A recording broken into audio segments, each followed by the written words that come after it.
Okay, so we're starting this game out at level 14. Yay. Wait, we Wait, leveled what? up. Wait, what? That ain't right. Just saying if y'all are paying attention. So, I was about to say.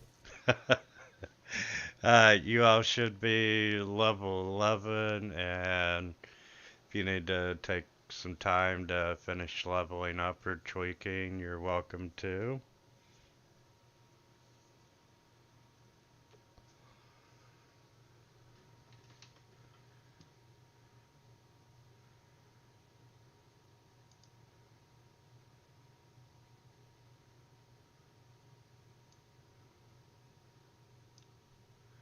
So I did all that stuff last time. My attention's just a little divided right now is all.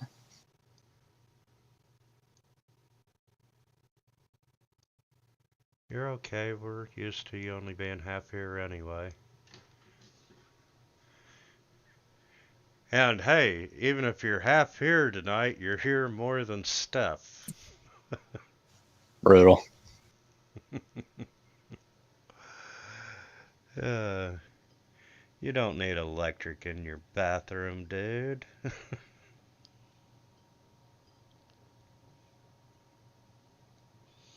Okay, my notes from the last game, the very first note that I have is that Grandma sexually assaulted Radon. No, that's about right. uh, and let's see, you all did survive and fight off of some werewolves, and Grandma delivered the killing blow on the Alpha.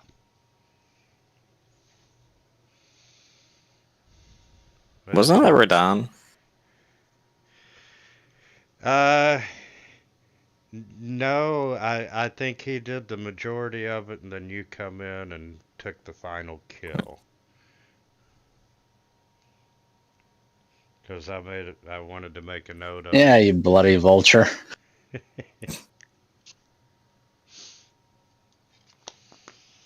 And you all camped for the night and woke up the next morning. Well, let's say it's around noon. Or you got in your full 8 hours rest, but up.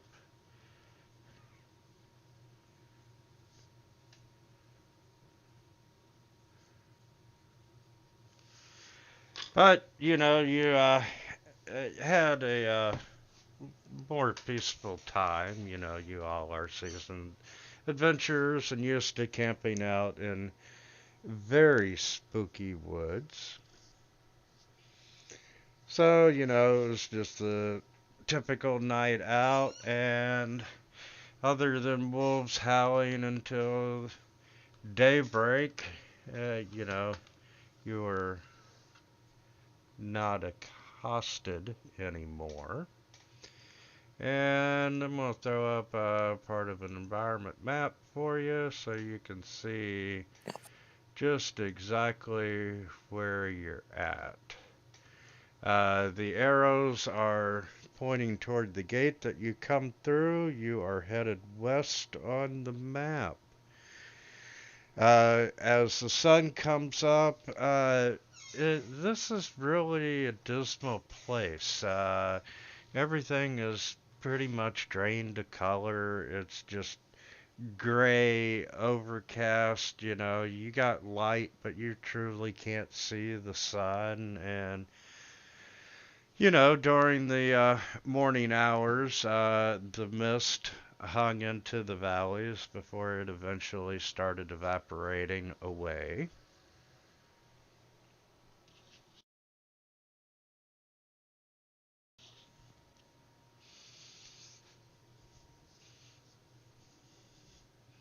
Is there anything you all would like to do before you head out?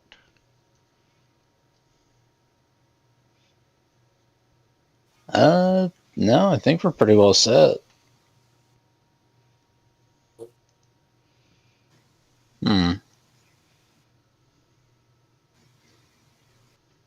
I mean, can you guys think of anything? Just camped out in the Um, middle of the woods unless someone's got to go water a tree. I don't think there's much we can do right now. Grandma, you heard him. You're up. Grandma just unfogs her glasses and then bakes everybody cookies for breakfast.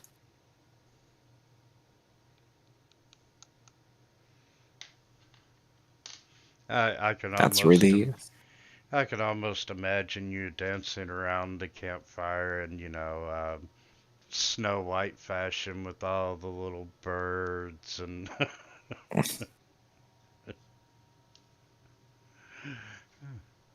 One of them tosses it into the fire pit.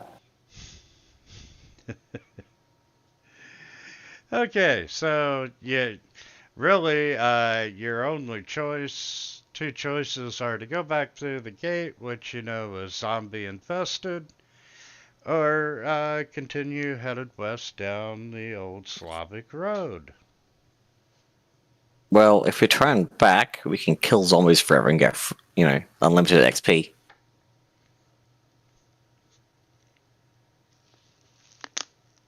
Farm zombies for an hour and see where we end up. Couple of adventurers come through level 1. Strahd's sitting there and waiting, like, where the hell are they? 4 weeks later, they come back to level 20 monstrosities. Like, what do you have in? We were farming. Oh god. I would like to play in a game like that, but not DM it. Yeah, we're just gonna sit here in the graveyard for 15 sessions. uh, so, are we off to fight zombies, or are we headed to town? Break it down realistically. Yeah. To town we go. Okay, and as you all get closer to town, the trees give way to a valley, and in the northwest of the valley, and you know what, I'm just gonna get rid of that damn mask altogether. But high on top the hill to the northwest, you can see a massive castle up in the heights of the mountains that's overlooking everything.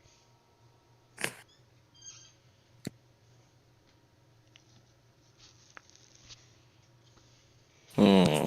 It looks like they're trying to overcompensate for something.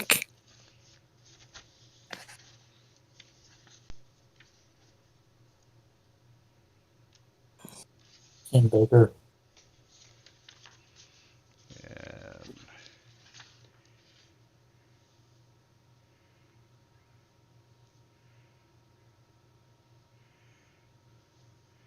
let's see, that's the gates. We're not doing that. And where is the town?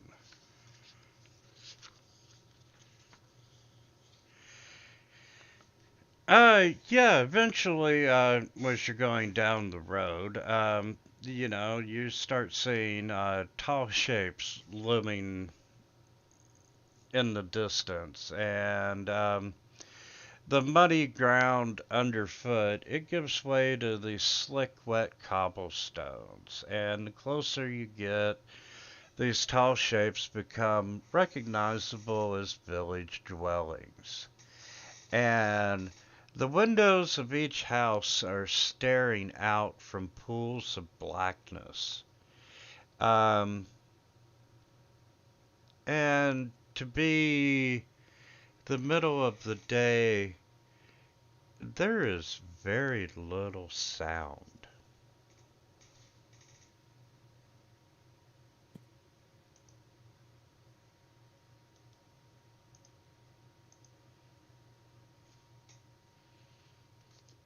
And there is the village map. And I'm going to throw the icon.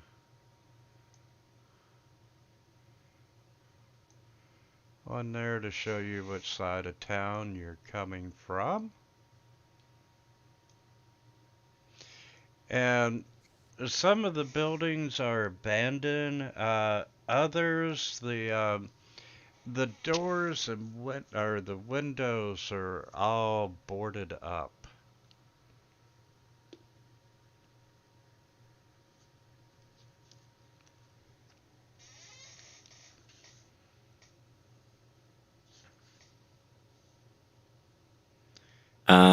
Can I make a perception check to see if I can see little pair of eyes and heads poking out from windows? Being Yes, all creepy sir. like. You sure can.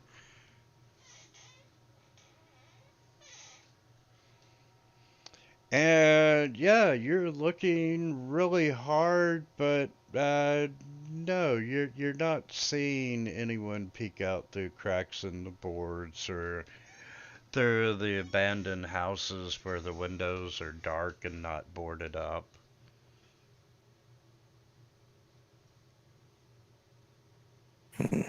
But the town is eerily silent, and you can tell that there are people living there because, as you can see on the map, there's houses with chimneys that are smoking. You reckon I have a werewolf problem? Werewolf? Who are you asking I about? assure you I'm listening. I just can't really speak. Grandma's just talking to herself. Okay.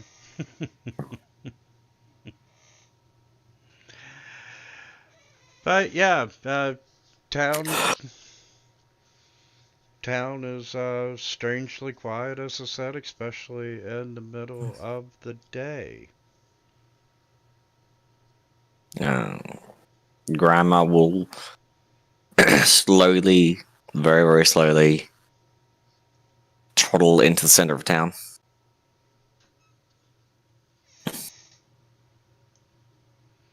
Okay, as you get into the center of town,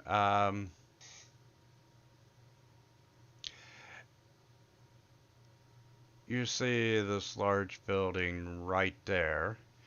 And it's large, it's got a couple of fires going from the obvious smoke coming out of the chimney. And you can see the sign that's hanging askew proclaims it to be the Blood on the Vine Tavern.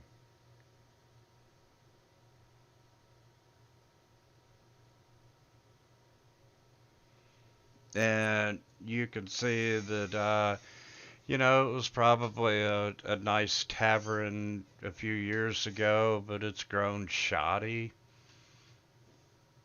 And from there, let's see, give me some letters, please.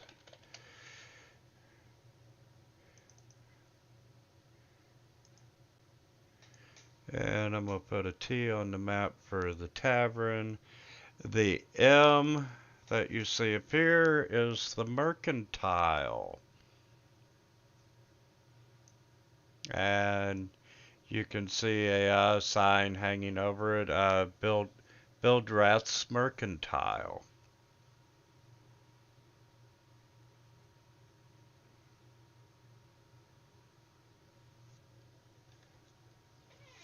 Mm. And you can hear just a little bit of conversation coming from inside the tavern.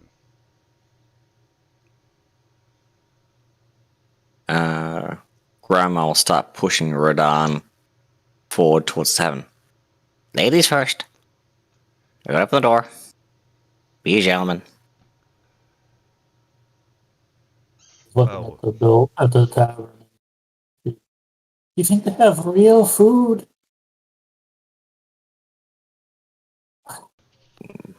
God, it's Well, probably better kind than of hard to try rations. and do that accent with a high pitched voice.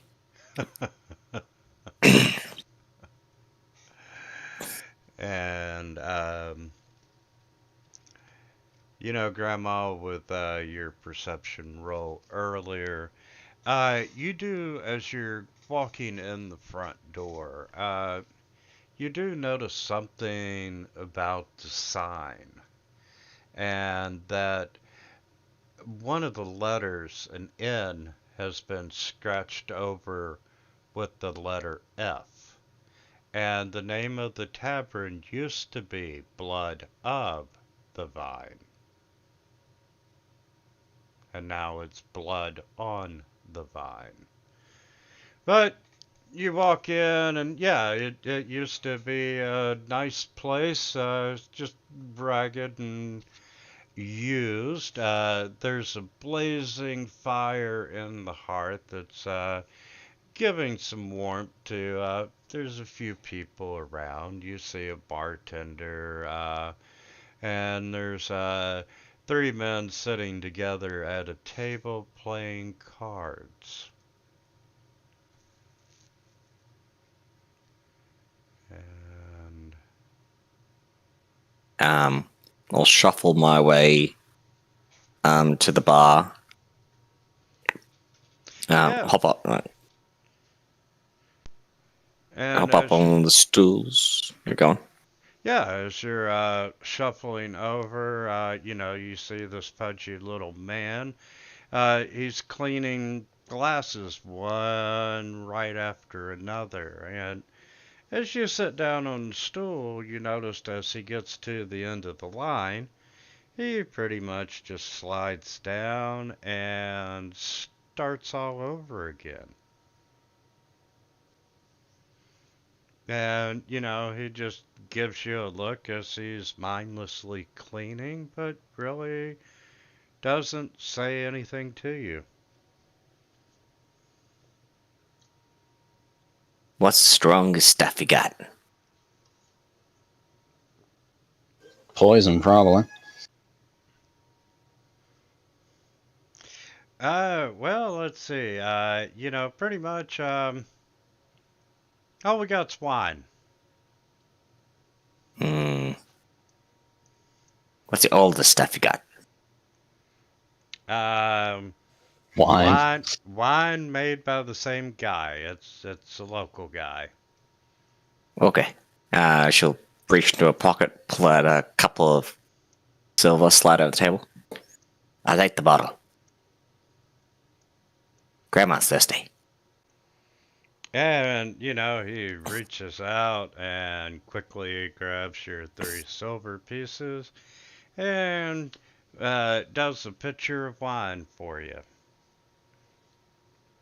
Suddenly, And I'm very worried about her ability to cast spells. Looks up and down like the bottle. Whole thing.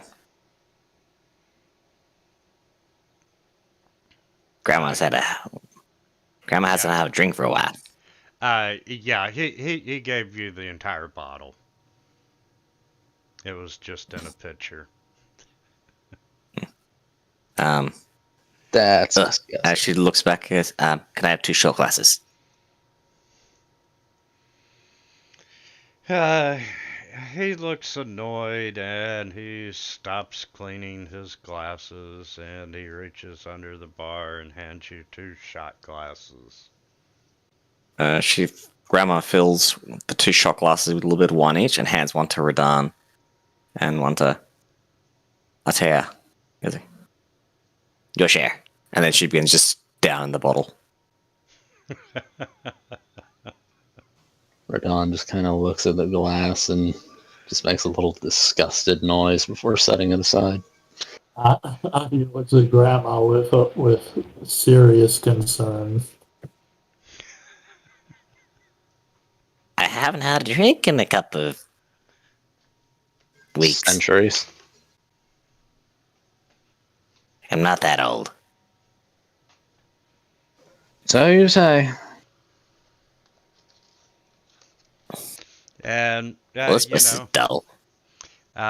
the other three gentlemen that are in the room, they looked at you when you walked in and watched you order, and they go back to playing cards.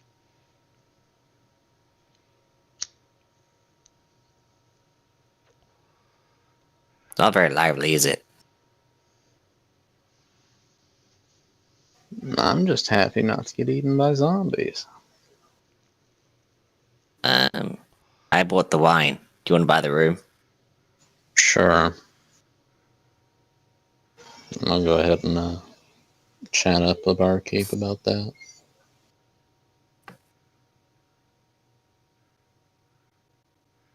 Um,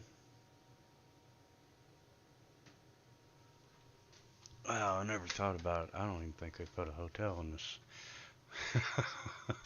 Probably not. Don't worry about it. um, We're just role playing. yeah. The bartender says, yeah, he can come up with the room. If y'all really want to stay here, and he's not very helpful. He's very straight to the point. Good, I like him already. Grandma brings out his slight undead problem at the gates. Saying that they're not very lively. Yeah, what's that about? You got a whole bunch of, you got a cemetery right outside the front gates of your little, what would you even call this? Kingdom? That's probably the best word for it. Uh, when you start talking about uh, the gates and the undead, the three guys that are at the table playing cards, you notice they kind of discreetly start listening to what you have to say. But the Yeah. bartender's really, he's not engaging with you.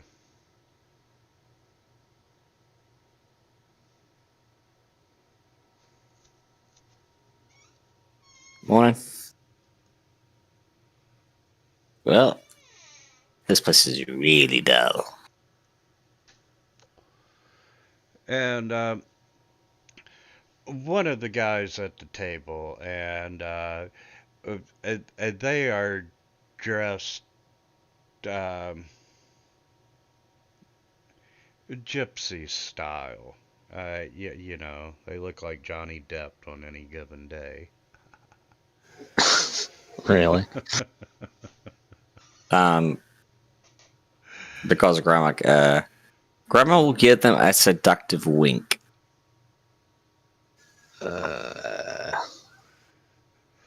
And the guy just kind of looks a little shocked at your wink, and he goes, apparently you're new here. Welcome to Barovia. Say what? Where? Huh? You're in the kingdom of Barovia. Grandma will pull out a map of Sword Coast. It ain't on the map. Yeah, and especially considering the town that you started in was on the map, you find that a little strange. And guy goes, not my fault, your map's a few hundred years out of date. And Mm, he takes a sip of his wine and he plays a card and just, he's turning his attention away from you, waiting for you all to say something. Or not. They seem friendly. Absolutely not. Well, Uh, I'll be back in a second. yeah, no problem. They don't seem hostile. Um, they're, if anything, they're indifferent to you. A little more friendly than the bartender, but Well, if our maps are out of date, then we need a new map so we can get back to our point of origin and collect our money for the crypt job. did you say that out loud? Yeah, Um, one of the gypsies starts. He literally chuckles out loud. what's so funny? No one leaves Barovia. Excuse me? We walked in well enough, it shouldn't be that hard. It's easy to get in, but no one leaves. Ah, well, I'll be the judge of that. Where can we get a map? Do you know? You might want to try the mercantile down the street. I just have a thought. Given that given that Aki is a You're wizard, real low I'm there, mate. gonna. That was a crap roll, but I was gonna say roll an intelligence check and ask and to see if Atia would recognize that they were all sort of shifted onto a demi-plane. I mean, we kind of got jumped around a bit, turned into mice. It's a weird time. Yeah, actually, I would give you advantage on that roll. Alright, well then I'll roll it a second time. That was not any better. Burned my 20 on the insight check. Uh, you think it might be possible? You haven't confirmed your hypothesis yet. Well, regardless, Atia will voice her suspicions to the group. And the gypsy goes, let me know when you try, 'cause I need a good laugh. Also, just out of curiosity, when did they actually say several hundred years out of date or several hundred years up to date? Out of date. Okay.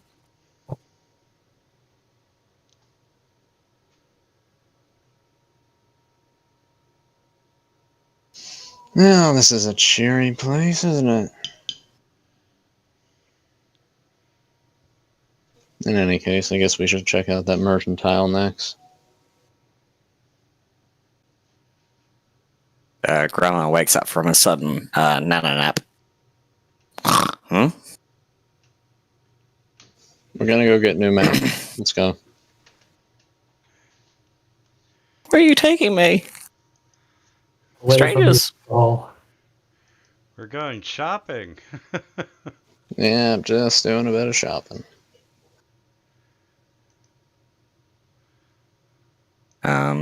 As they leave, Grandma gives the one of the gypsies. She blows him a kiss, Terrible. just to add the awkwardness. uh, you're blowing him a kiss. Yes. Uh, you see him visibly duck out of the way. Probably the scariest Matrix thing I've dodge seen that since shit. coming here. Uh, and as you walk out the door, you notice that these three gentlemen who were mostly quiet suddenly start talking in low whispers. And, but you cannot make out what they're saying.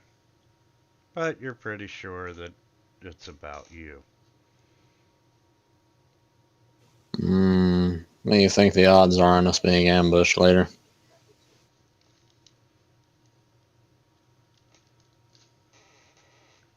Extremely high.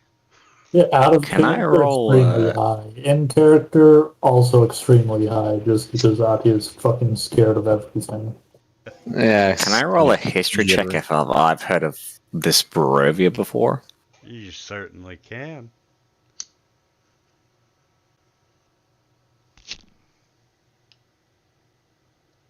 And no, you have not.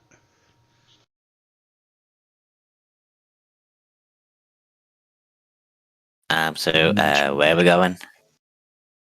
Across the street. Yeah, just going down to the merchant, see if we can get a fresh map. Yeah, it's a fairly good sized mercantile, and there's a human at the counter, Bill Drapp. And he goes, "Oh, hey, newcomers, what can I do for you?" Well, You're telling we're what looking lot lively than the other ones. Well, you know, it's not often I get customers, and I just love customers. glad to hear it.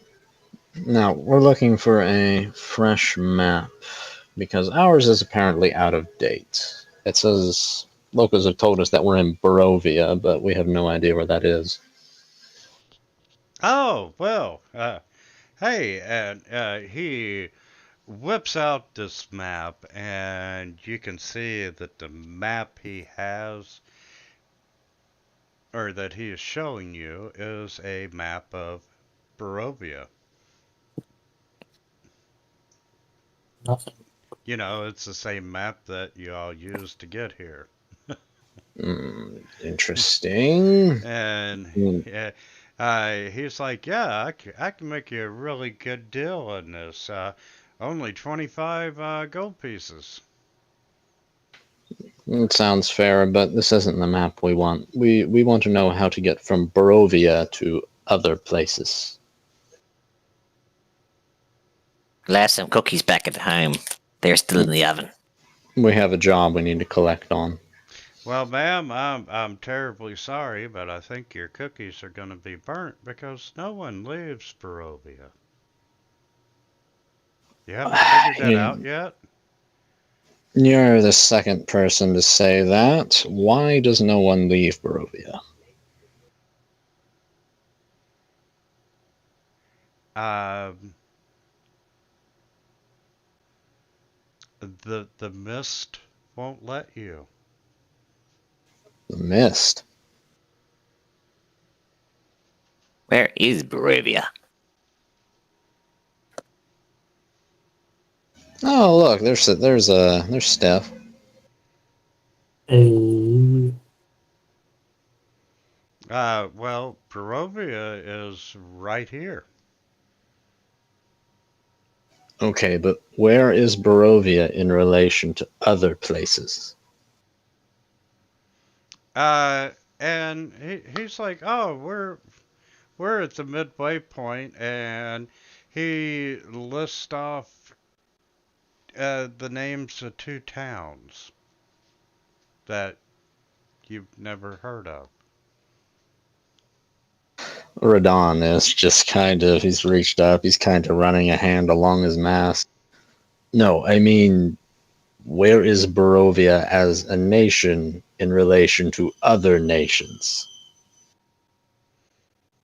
Oh, well, you know, we sit above the nation of pick a name, and to the left of another nation that you've never heard of. And I'm sure by Hmm. now Grandma's checking her map. And yeah, the places that they are mentioning just do not appear on the Sword Coast map. Okay, I have an odd question for you. Have you ever heard of a place called the Sword Coast or Faerun? A few years ago, there was a group of adventurers in here that was kind of dressed similar to you all. I think one of them had mentioned that word in in passing. But you've never heard of them otherwise. They're not around here. No. Oh boy. Okay. Odon just kind of steps away.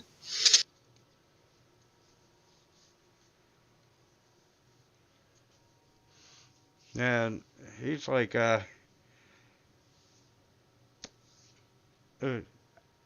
what else can I interest you in? I'm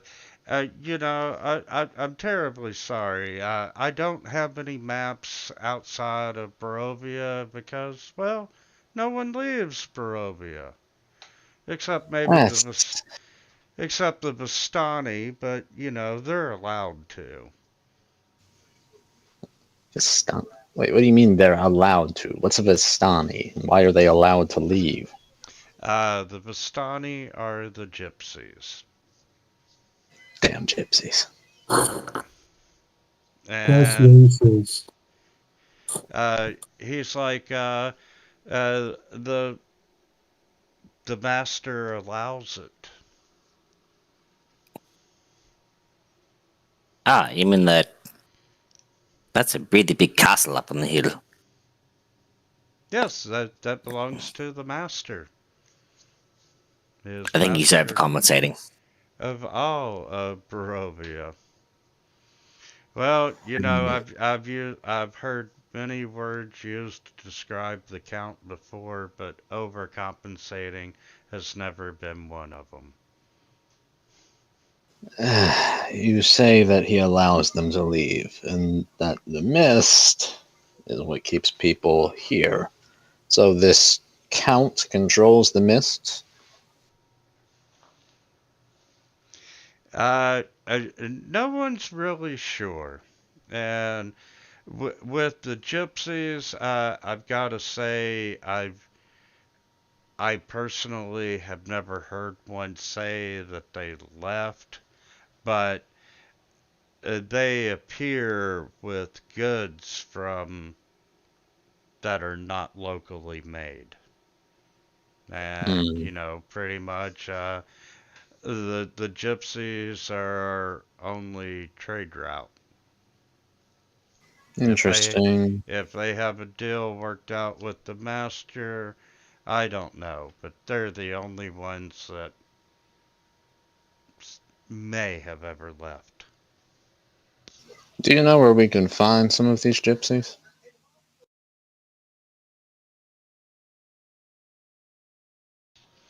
Uh, These Stani?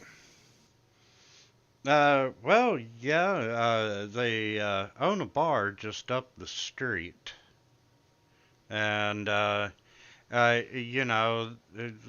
tribe itself, they're always on the go, but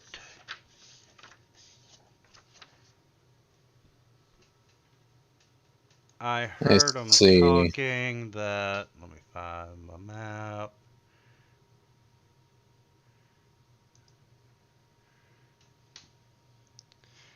That they're camped out down by Tyser Falls to the east of here. I've got this map that I'll sell you, I'll buy it. and uh, you realize that this map you're paying 25 gold pieces for is like 25 times the normal price that you would pay anywhere else or a map. I'm sure it is, but he's also given us a lot of information for free. So he gives you the map. It's a pleasure doing business with you. And Yeah. guys, I've got all sorts of odds and ends. So while you're in town, if you need anything, come see me. I know you will, 'cause I'm the only one in town. I get he's got one corner of his shop that says mob riots and nothing but pitchforks and torches. Interesting. Well, it has been known to happen before. Have anything that would assist in stabbing people? Uh, I've got a couple of spears and javelins and so forth. I don't have anything magic.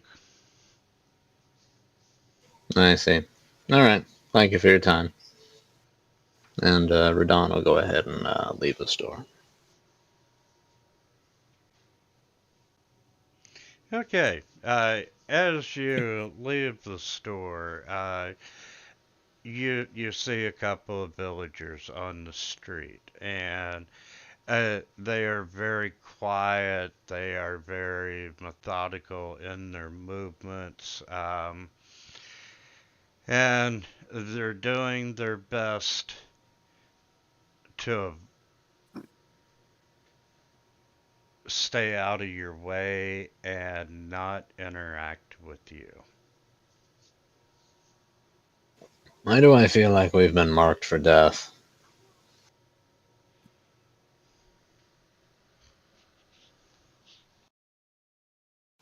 Been that way for years. She shuffles away. Hold up, hold up. It seems to me like we have three paths available to us. We can seek out these Vistani at their bar or at these Tarzar Falls, or we can just try to go directly to this count at his castle.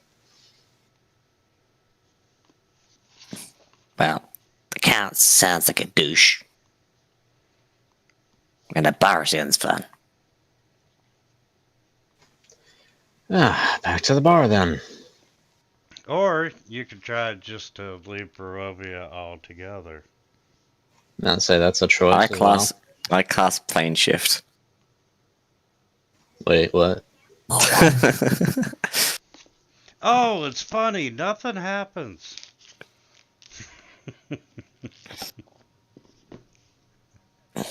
Grandma, why are you poking your fingers at the air? Oh, no. Okay, you cast plane shift. The magic No, I starts don't. I don't. flowing through your body, and the portal of energy, and you all step through it, and as you step out, you're back into Barovia, but you're 3 feet to the right of where you were.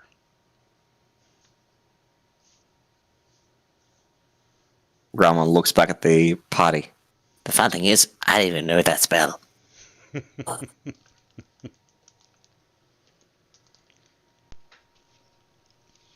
You're not escaping that easily.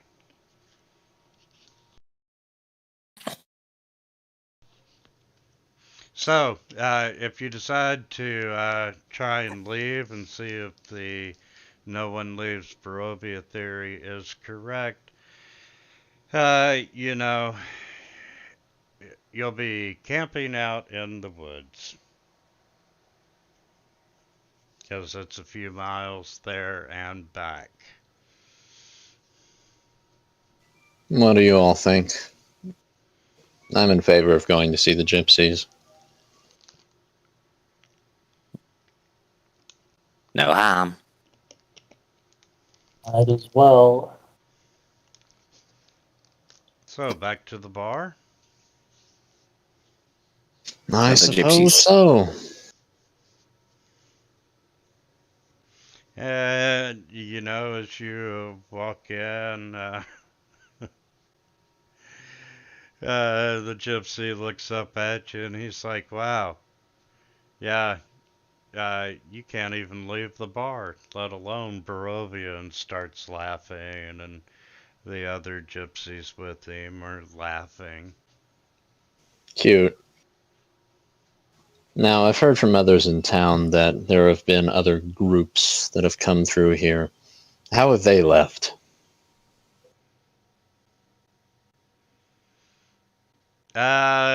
They didn't, or they left in spirit.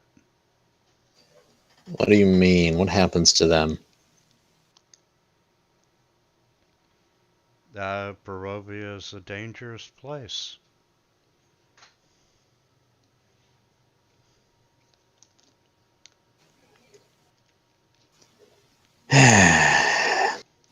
I've heard from a little bird that there are some people who can leave Barovia. That the master of this land lets them.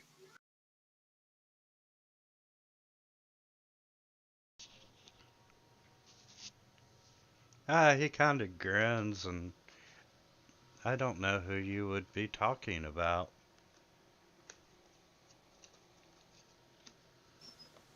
No one leaves Barovia. You. I'm talking about you. Me? I own a Yes, bar. you.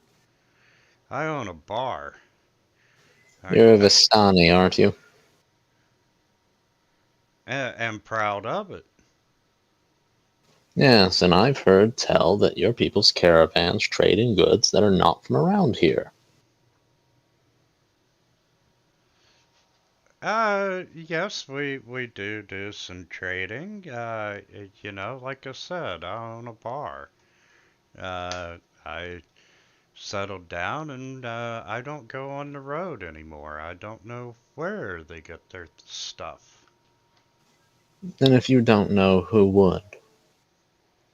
Oh, Madam Eva knows all.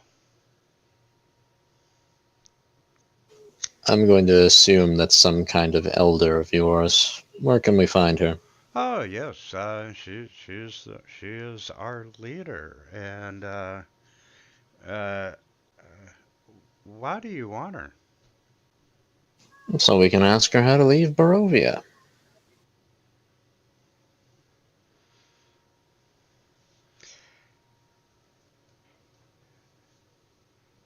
He thinks for a minute. He looks you over and so forth, takes a drink of his wine, and goes, well, while you're there, you should probably get her to read your fortune as well.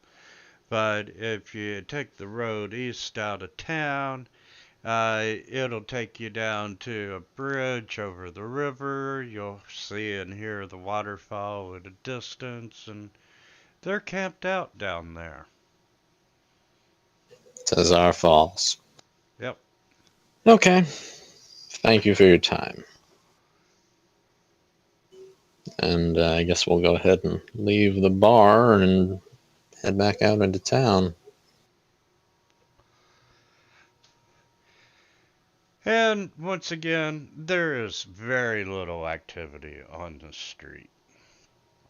And, occasionally you might see a commoner carrying firewood or, shuffling from place to place hurriedly and trying to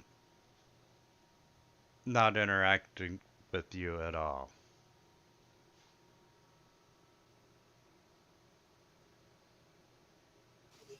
Creepy. Alright.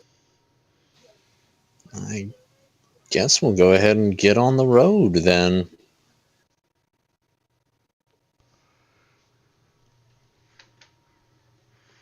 Okay.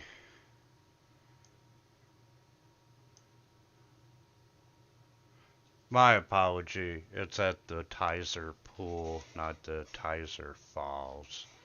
So you don't Hmm. have that far to go, but it's still several hours. And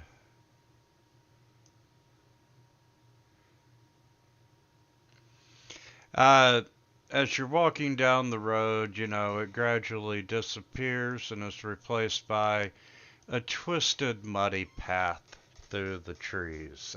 You can see there's deep ruts in the earth that are the evidence of coming and going of wagons. And the canopy of branches suddenly gives way, and you can see black clouds far above. There's a clearing next to the river that widens to form a lake several hundred feet across. And you can see five colorful tents. Um, each around 10 feet in diameter that are pitched around the wagons. There's a much larger tent near the shore of the lake, and you can see near it that there are 8 horses that are drinking from the river. And you can hear the mournful strains of an accordion, and you can hear several singing songs around the campfire. By now it's late afternoon.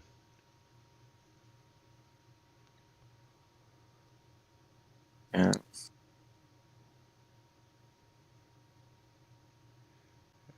I'm not getting a map loading. What about you guys? I got blank too. Maybe we Uh, actually have to have our tokens on it? I got the map. Oh, no, I Yep, can see it's there it busy is. light. Yep. yeah, just taking a minute and let me turn all these guys on. Uh, And they're actually more do they all have to be red? scattered Let's say, out. I think they had several sectuplets. Well, you know Dave how it 1, is. Dave 2, Dave 3, Dave 4, Dave 6, Dave 29. We don't talk about Dave 30.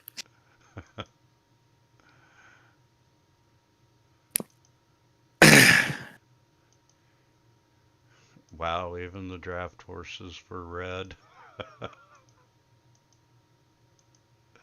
It's a very angry camp. We turn around the corner and they're all pulling out knives. Like, oh no, it's a stranger. Puts them away. And let's see.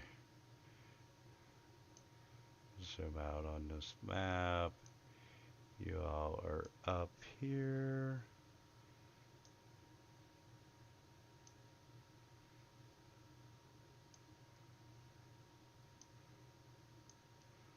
There's Bafir and Grandma. And as you are approaching the camp, one of the Vistanis says, "Hey, who are you?" Visitors come to ask Madam Ava some questions. "Ah, you're here to see Madame Ava. She knows everything." And Then she must be expecting us. Lead on. yeah, he's like, "Come on in. We're just getting the evening's festivities started."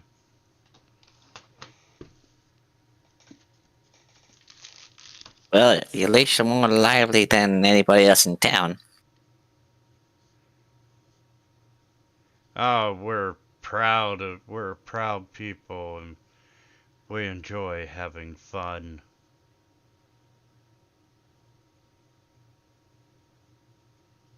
We'll go ahead and follow along behind him. Okay, yeah, he takes you up to the campfire, and I'm gonna unlock tokens because we're not in combat. And he's like, "Yeah, come on, gather up. It's a little chilly today. Gather by the fire." And uh, he starts handing you all some wine, cups of wine. Is the only thing to drink in this place wine? Well, we got water. I'll take the wine. Yeah, we don't get a whole lot of liquor shipments here in Barovia. Yeah, no one can actually tell us where we are. They keep telling us we're somewhere between Nevada, Kentucky, but they Yeah, can't tell us those exactly places. where. Yeah, pretty much. That's exactly where we're at.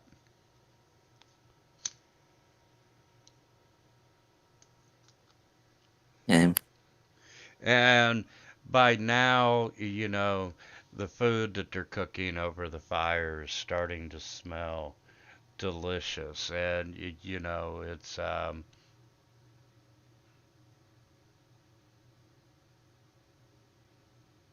after the bar food that you all have been eating after weeks on the road and your rations and so forth, it's very mouth-watering. And everyone is being friendly. A couple of them are standing off, just watching. But for the most part, even the horses are friendly.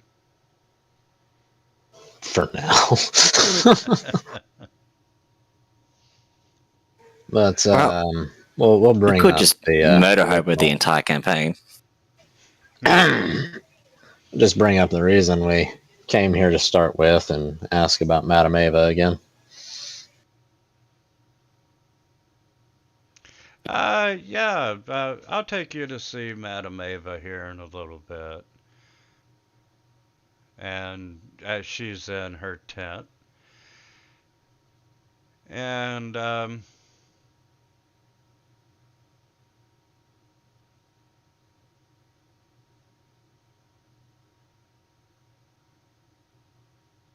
yeah, Give me a moment.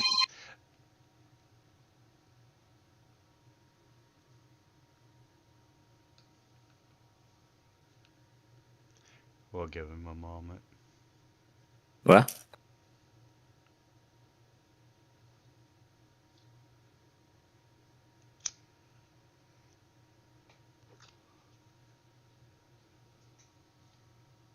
What are we waiting for? We're just gonna give Esky a moment. I just want to make sure you weren't waiting for me. A lot of D's. Uh, Damn it, where are we? That's what we're trying to figure out. you're between Kentucky and Nevada, Right. and they're not on the Sword Coast map. all I could But think was, the Simpsons movie, the four border breaks of Springfield, uh, Nevada, mainland Kentucky. yeah, Yeah, I'm sorry I'm late. I had to tear out a electrical part of my wall, and it's still not together. So after like 3 hours of fighting with it, I said, fuck it, and logged on. So there you go. well, we're glad to have you. Are you really? Oh, I absolutely. doubt it. Well, that's nice.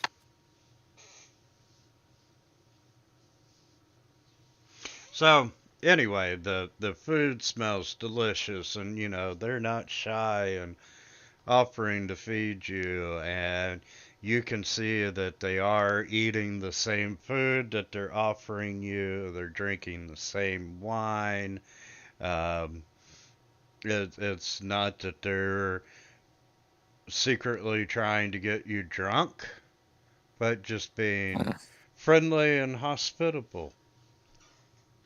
Grandma pulls out her big steak slash rib eating bib and then pulls out her false teeth and starts gumming things.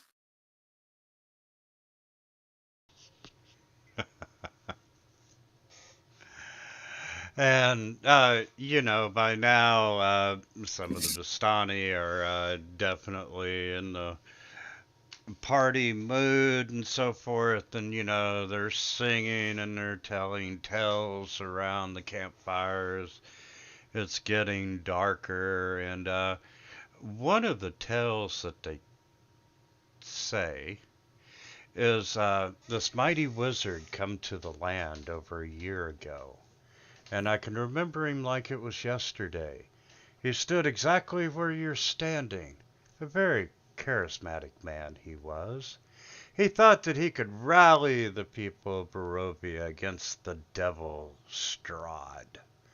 And he stirred them with thoughts of revolt and bore them to the castle en masse.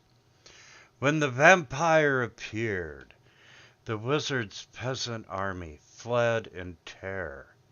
A few stood their ground and were never seen again. The wizard and the vampire cast spells at each other. Their battle flew from the courtyards of Ravenloft to a precipice overlooking the falls. I saw the battle with my own eyes. Thunder shook the mountainside, and great rocks tumbled down upon the wizard. Yet by his magic he survived. Lightning from the heavens struck him. Again he stood his ground.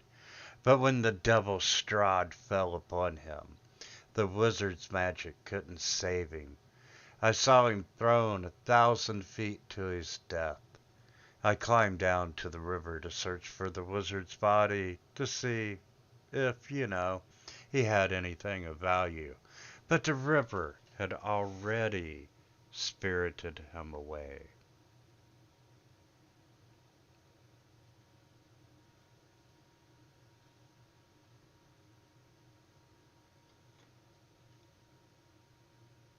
Well, that's certainly a tale. Absolutely. And Well, when he talked about their battle flew from the courtyards of Ravenloft, he was pointing at the castle.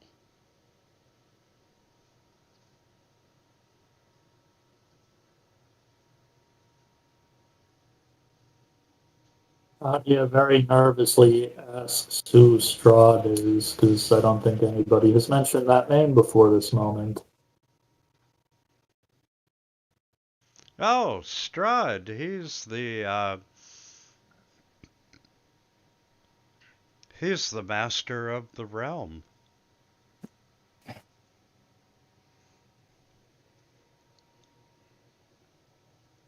Specifically,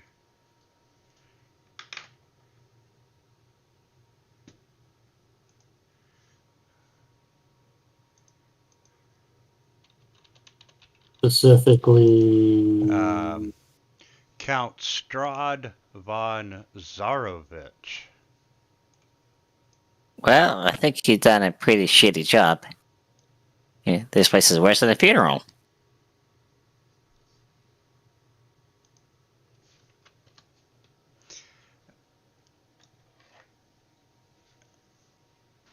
Well, it does have its charms, but uh, everything is as the master wills it.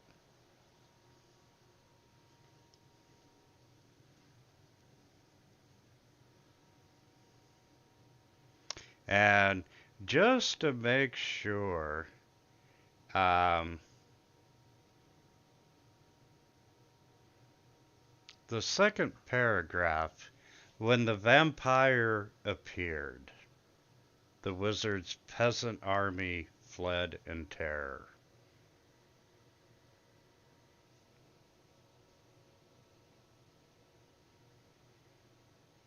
Anyone want to say anything?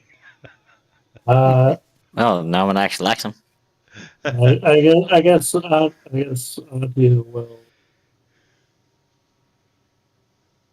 ask about that. Is a little less nervously. She's got some wine in her system. You are asking? Yeah. Okay. Uh, yes. Strahd is a vampire, and he has ruled this realm for hundreds of years.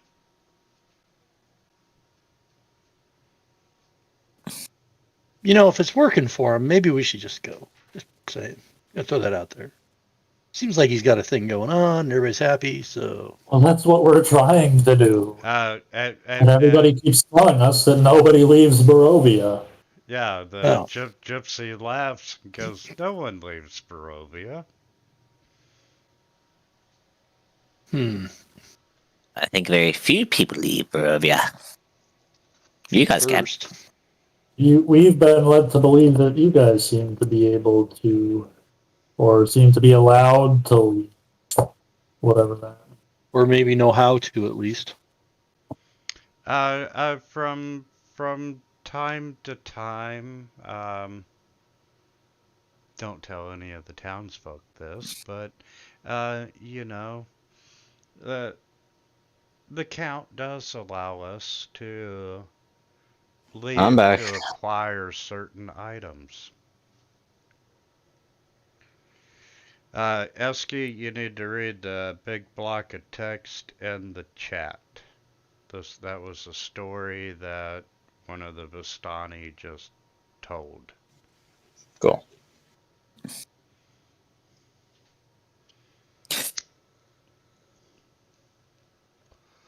But you Uh, know, it's Um, our trips out of Barovia are generally at the master's request, and we obtain whatever item he might be seeking. he's so there's no way that we could just like hit Wait. the so we have to go rock. ask him to get us. So we have to find him and ask him to let for us to leave. And he's a vampire? Thank you. Yes. Um, yes, uh, Ah. he is a vampire and he has ruled this realm for several hundred years. Radon looks at the others and says, I think we're his dinner guests. And Sheer, what was your question? Um, so basically, just so if it's at Strahd's request, they can't just like give us a lift out. Yeah, and you're pretty sure that you don't want to ask them that. Uh, Hmm. yeah, you can, even though they use terms like vampire and the devil, um, there's a sense of loyalty and allegiance. Hmm. Hmm. Why don't we talk to Adia just kind of nervously puts her cup of wine down. But you know, enough of this talk of devils and vampires. Uh, you all haven't seen Madame Eva yet, so let me take you to see her. and Yeah. he takes you all over to that tent. And just for What the 10? OCD people, on the Oh, Chaser Bull encampment map. Um, Grandma just starts glowing. She turns on her turning signals. Her blinkers. okay, yes, as you enter the tent, he announces, he kind of knocks on the tent, and as you enter, you see magic flames casting a reddish glow over the interior of the tent. And you see a low table covered in a black velvet cloth, and there's glints of light flashing from a crystal ball. I hate to say it, but it is the stereotypical fortune teller setup. And there's this hunched figure peering into its depths, and um, as she speaks, her voice crackles like dry leaves and weeds, and at last you have arrived. And she starts this cackling laughter.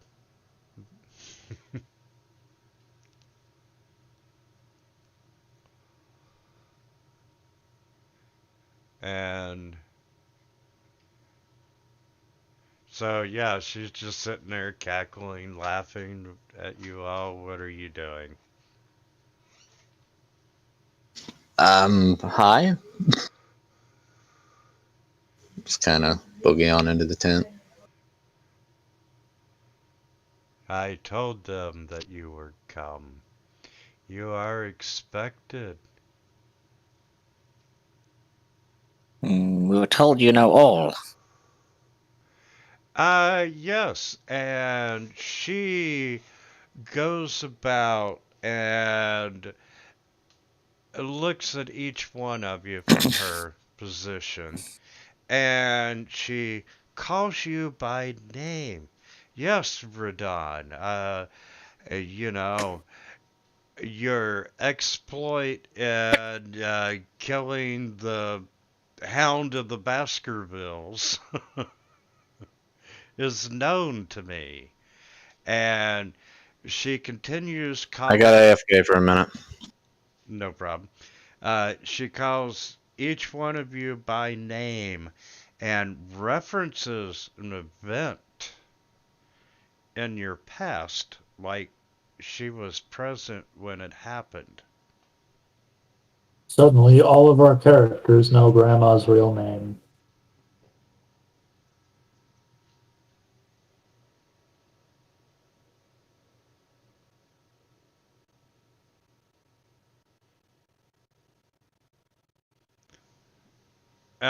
Well, yeah. Grandma, she just calls Grandma. Killjoy.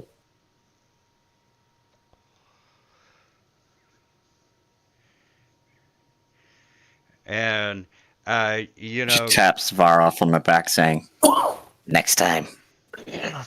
and as she's talking to you, Grandma, she references that she's sorry that you had been kicked out of your ancestral home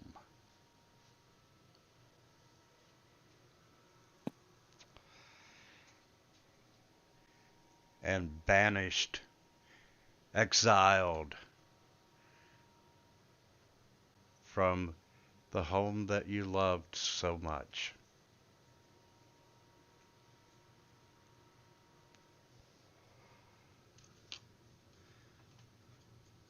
Grandma just shrugs.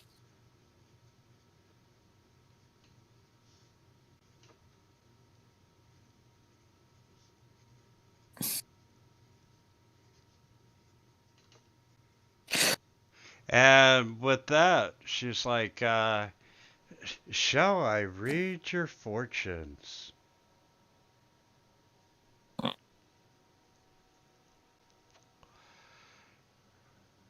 Yes, please.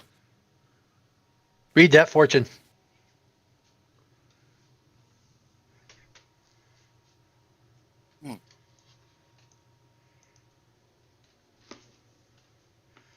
Okay. And I need that. And I need that.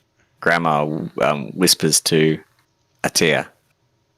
I bet she's going to say a heap of stuff we already know. Vague. That's what they do.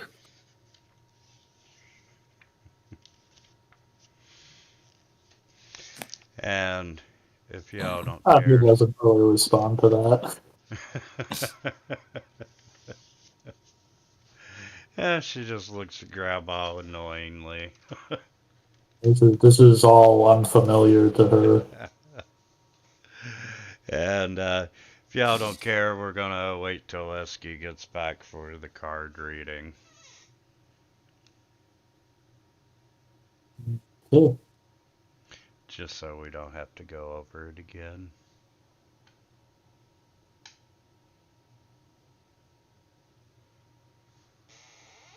But while we're waiting for the card reading, are there any questions that you want to ask her?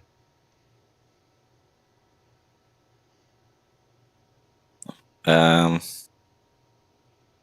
Grandma asks, why is it still itchy? It's been weeks.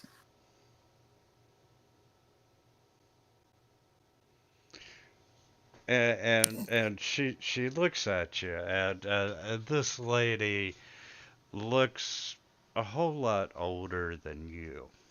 And you know, she's like, go Alder, see go see Esmeralda for some ointment. That'll take care of that.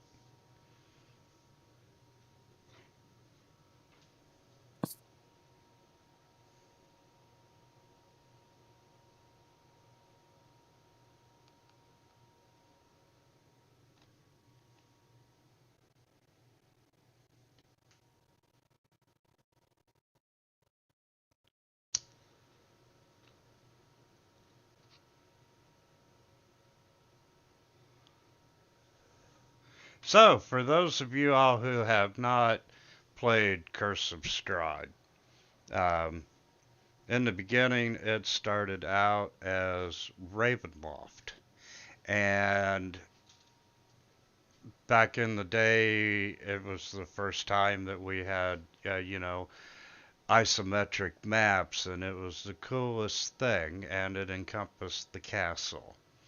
Well, through the revisions and up to 5e, they come out with Curse of Strahd, which has a bunch of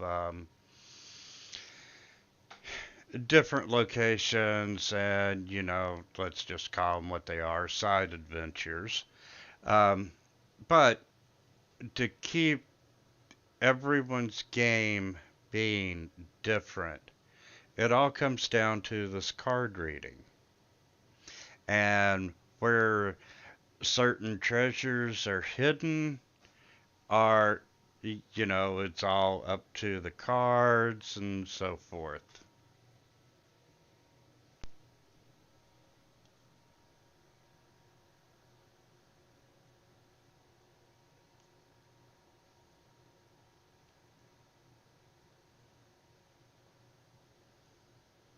and I'm All right, we're Esky's still out. I think hell, we might as well take a 10-minute break. okay. So I'll go make some dinner then. uh, BRB. sounds good.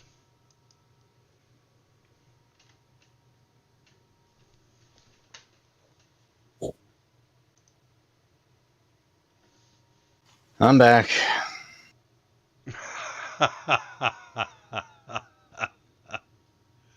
Hey, What?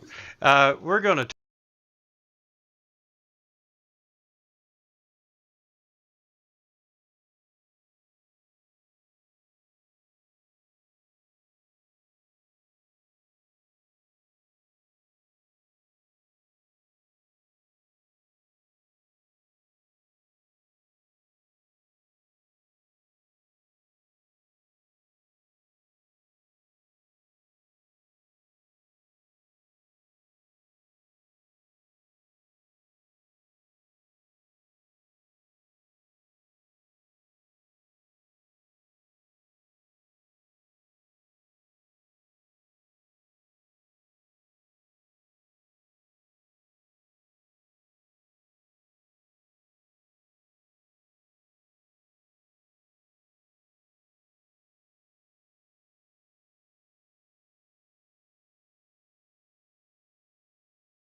I'm back.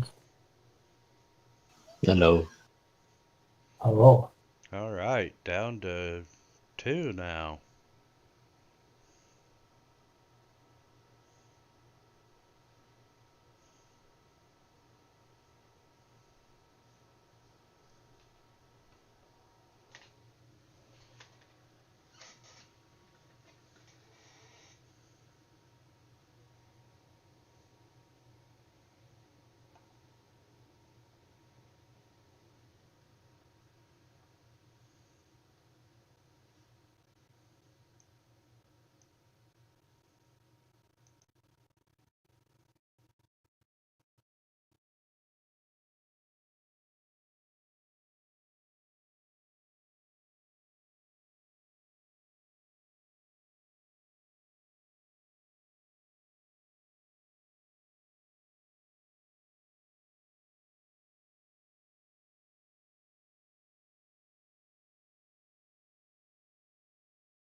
Steph, Chaos.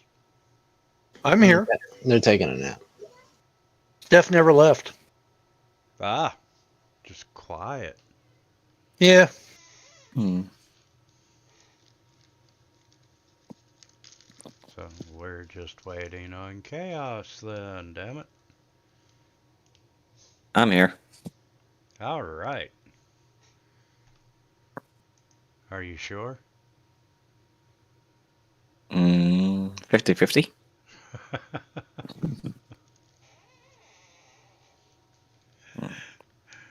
So it's Okay. always interesting trying to start these, start or play these modules, for the first couple of sessions. Yeah, until you hit the stride and so forth. Hmm.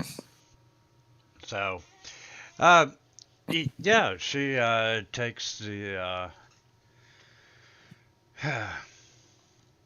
and she takes out her Taroka deck and she shuffles it and so forth, and she tells you all to one member of the group to draw 5 cards, and she's like, uh, I know the question.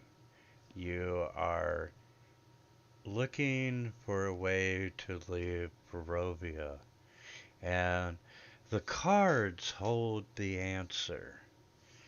And she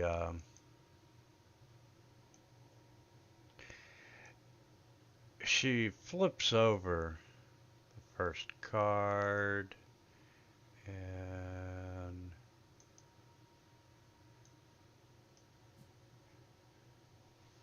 that is,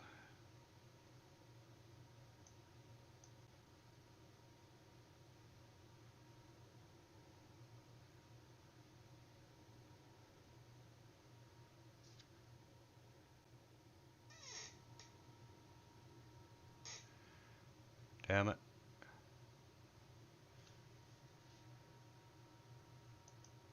check my notes.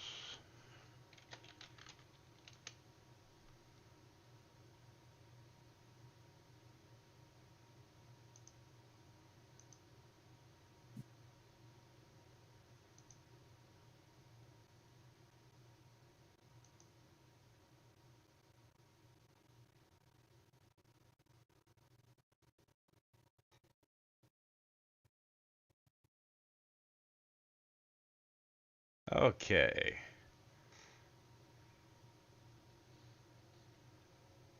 And that is that.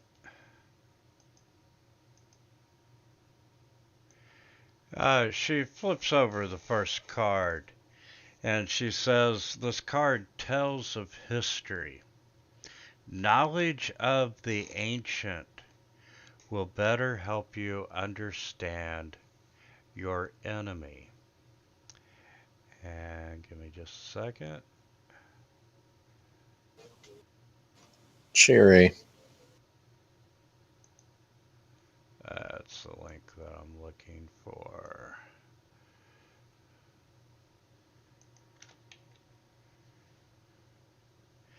And as she shows you the card face up on the table, she tells you to find the Mad Dog's crypt, and the treasure lies within, beneath blackened bones.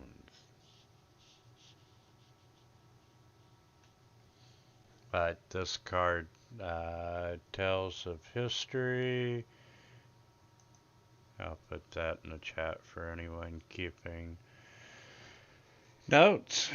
And she flips over the second card, and that is the Elementalist.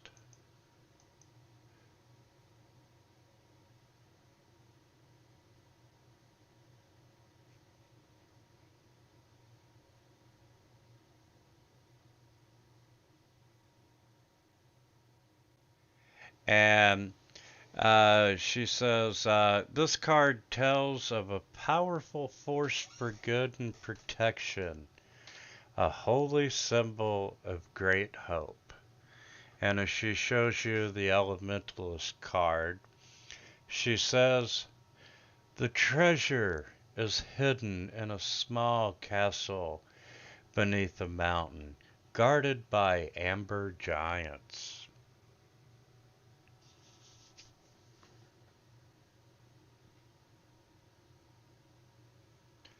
And Amber Giants. caught that, did you? And this card is of power and strength. It tells of a weapon of vengeance, a sword of sunlight. And let's see, Enchanter, she's up just a hair. And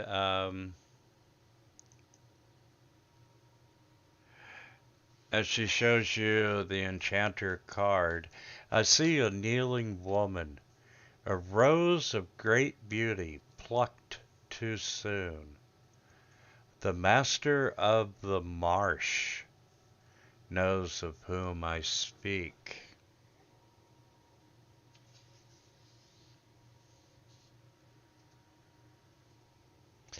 And um, she flips over the fourth card and says, this card sheds light on one who will help greatly in the battle against darkness. And that card is the Dark Lord.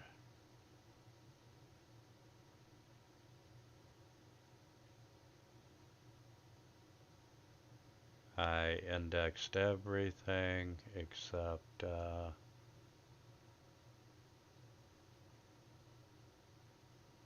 cards. I got the images.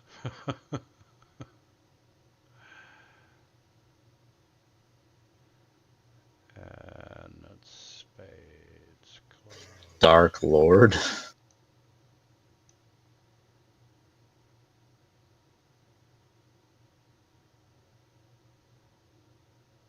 Yeah, don't you love it?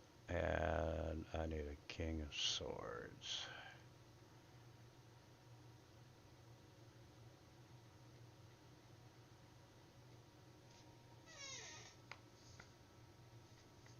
What was the Dark Lord card again?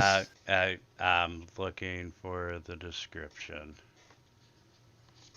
Strahd, it's on a different table.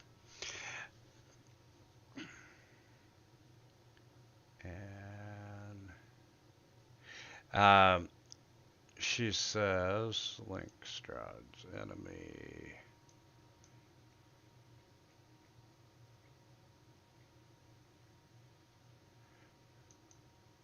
Ah, the worst of all truths. You must face the evil of this land alone.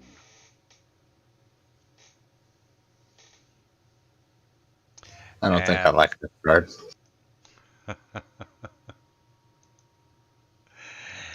and she flips over the fifth and final card and says, your enemy is a creature of darkness whose powers are beyond mortality. This card will lead you to him. And that's location. There we go.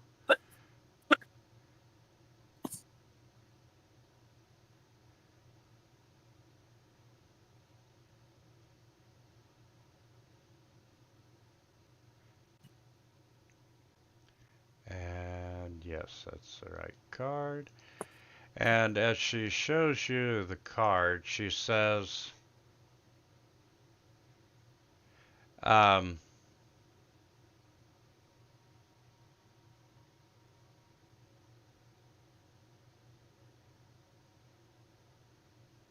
sorry, that is the wrong card.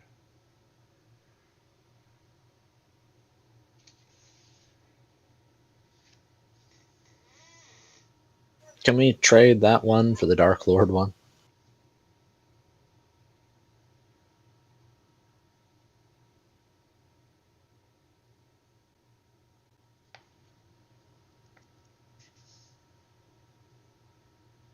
I see these are all a little bit on the disturbing side. How come Uh, nobody ever makes in these games? Nobody ever makes the cheerful tarot deck. You know, just once happiness. No, it's always weird shit. Pulled out a smiling card. This means Yeah. death. What? Yes, Pulls out. uh, that is right. That is the right card, the Tempter. And I see a secret place, a vault of temptation hidden behind a woman of great beauty. The evil awaits atop his tower of treasure.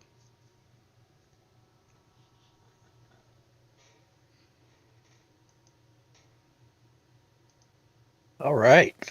Well, this is Uh, all very cheerful.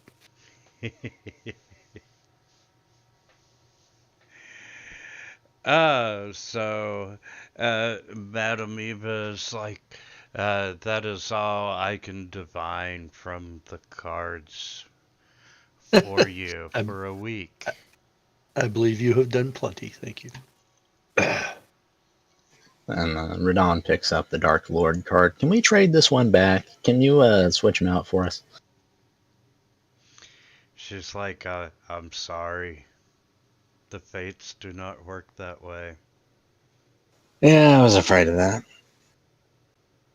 But let's talk about what you've learned. We know that in a mad dog's crypt, there's something dealing with knowledge of the ancient that will better help you understand your enemy.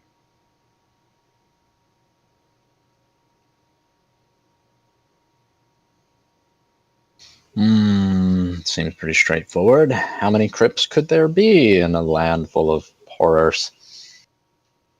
And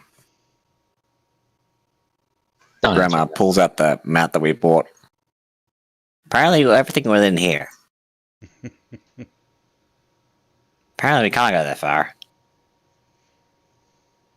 And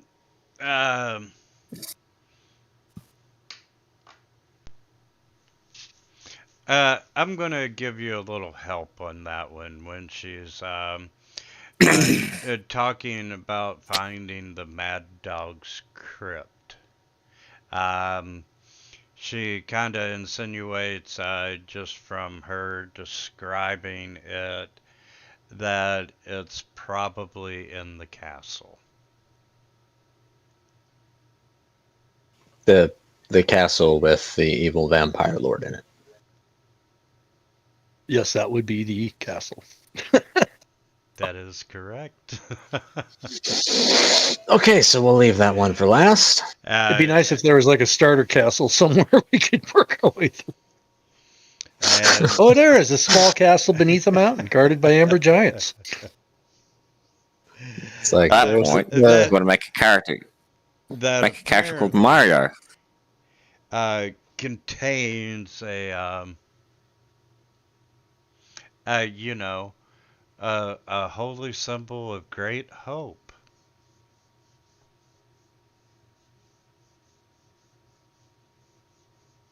So there can't be that many castles beneath the mountain guarded by amber giants. And you know that there's a powerful weapon out there, a sword of sunlight. You gotta find out, you know, who the master of the marsh is.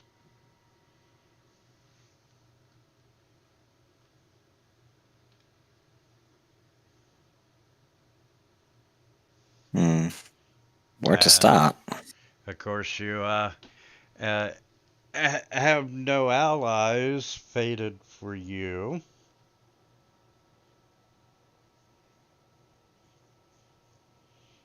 And, you know, your enemy is a creature of darkness. This card will lead you to him. And she saw him in a Grandma grabs that. secret place, a vault of temptation hidden behind a woman of great beauty. Atop his tower of treasure. Do we Grandma think there's- takes that card that will lead us to Strahd and just box it. please burn that one. Do we think there's anything to that story about the wizard and the river, or is that just a story? I think there's a dead wizard laying around here somewhere. I wonder if it's Grandma relevant to what asks we're if- trying to do. Given the cards we've drawn, there is absolutely nothing of value to that story. Grandma asks Eva if she read the Wizard's Fortune.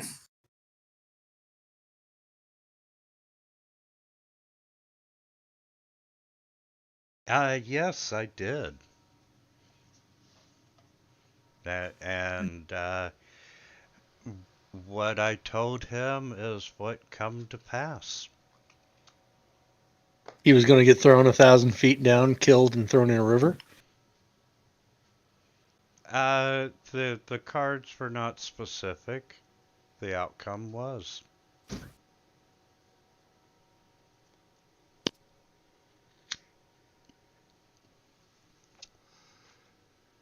And you know, I told him that you know, Strahd would be the end of his adventure.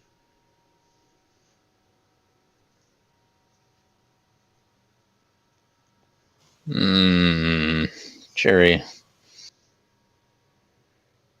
So, talking over the other cards. I think I like the sound of that one with the sword. Doesn't have any giants around it. No evil vampires. Sounds good to me.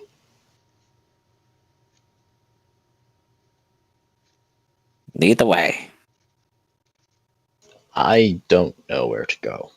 The marsh? Let's have a look at the map. And, Madam Ava, um, probably will not answer specific questions, but the rest of the group would. I mean, Go ask the other gypsies if they know anything about this. and, Well, we'll thank Ava for the reading and we'll head back outside, I guess. yes, and she's like, welcome to Barovia and good luck on your quest. I feel like you wanted to say goodbye there instead.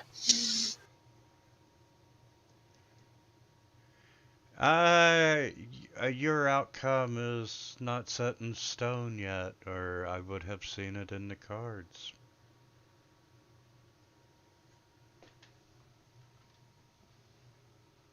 We'll just go ahead and leave. Just remember, Strahd is powerful and cunning.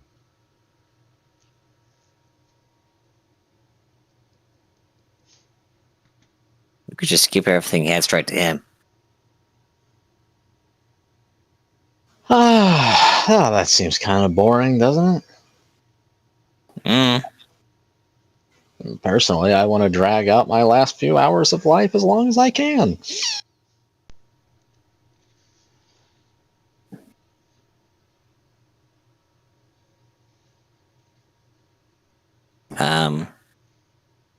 We could roll the d5 and pick a card and go in that card's direction.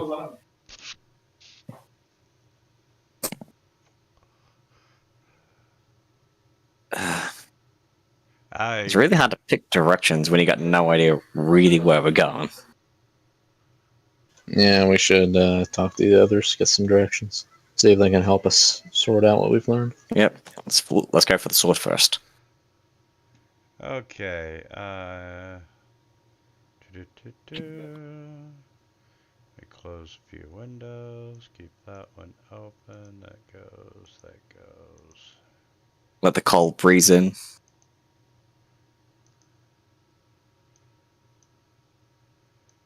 And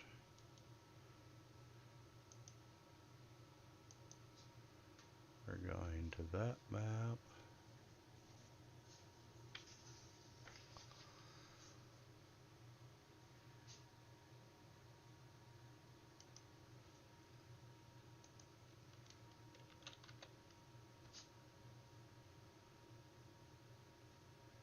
And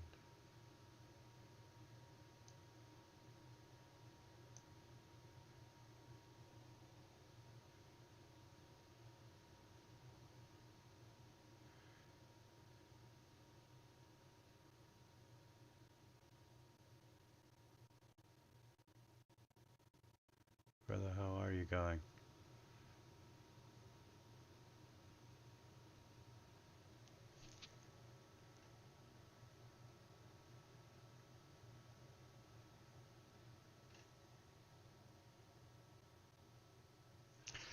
Okay, yeah, they're the gypsies.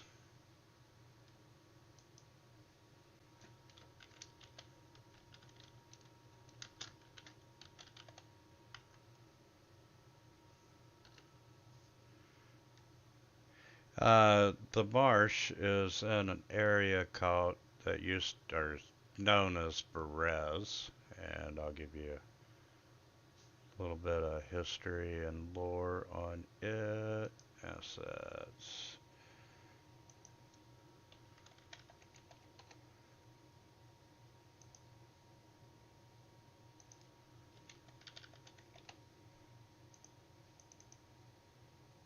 Damn it.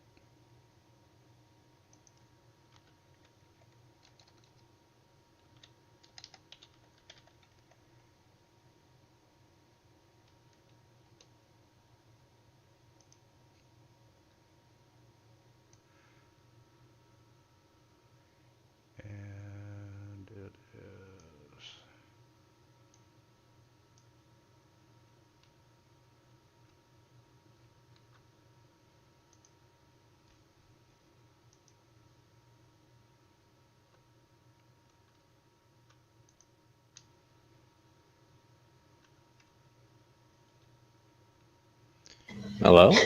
Sorry. Hello. It is the B in the center of the map. That is where your marshlands are. And the Amber Giants. I don't want to find that one.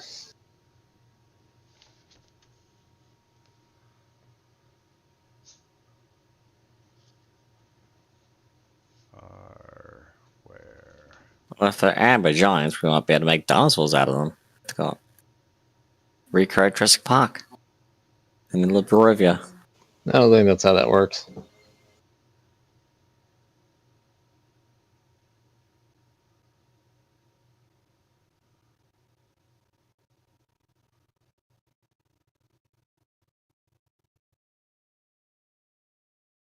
Okay, Wellington Mountains. Where the hell are you on the map?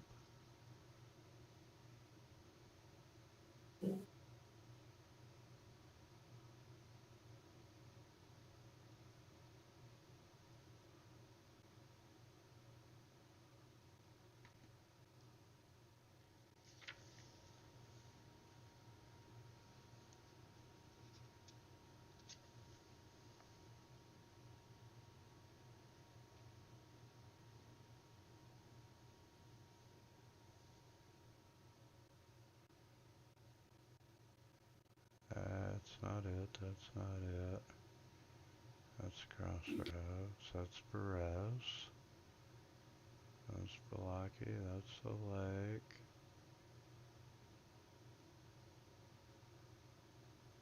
I've heard of a couple people speedrunning this campaign, saying how fast, how few sessions they could get everything they need to finish the campaign.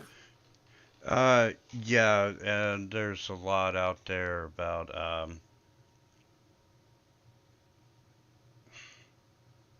Yeah. one-shotting Where it. players, having the characters like whatever in the book you can details you can know, your character knows. You're at the gates. Go. Okay, I'm pretty sure. Terrifying. That's 13. Where's my map? I think people have lost sight of the purpose of D&D. Like, it's a game you play to be with other people. It's not, but they treat it like a video game. Like, Well, sometimes it's interesting to see how, like, okay, we all enjoy this game, but when you go, I want to see how fast someone can actually finish it. And then we watch speedruns and be like, mother of God, that's cool. Gotta go fast. yeah, I can imagine, like, a couple of people getting together and went, okay, we have 2 days to finish this entire adventure. Speedrun. And they go, oh, we head over here, we talk to this person, we steal this, we go to that thing, steal that thing. It'd be interesting. Fun.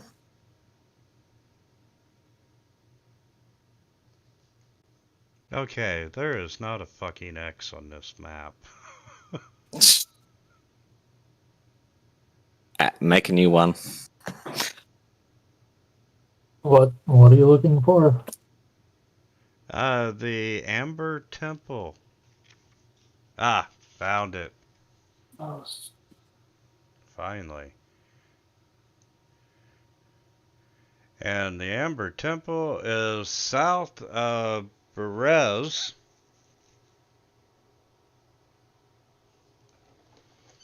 Which we will cover first. And it's chapter 13. No, it's 10.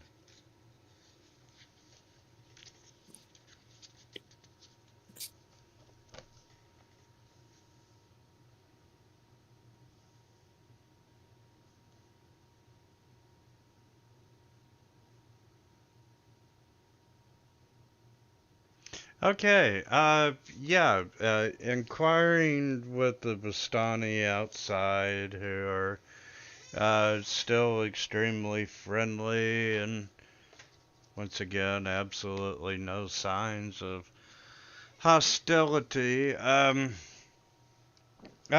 they tell you where the marshlands are, and that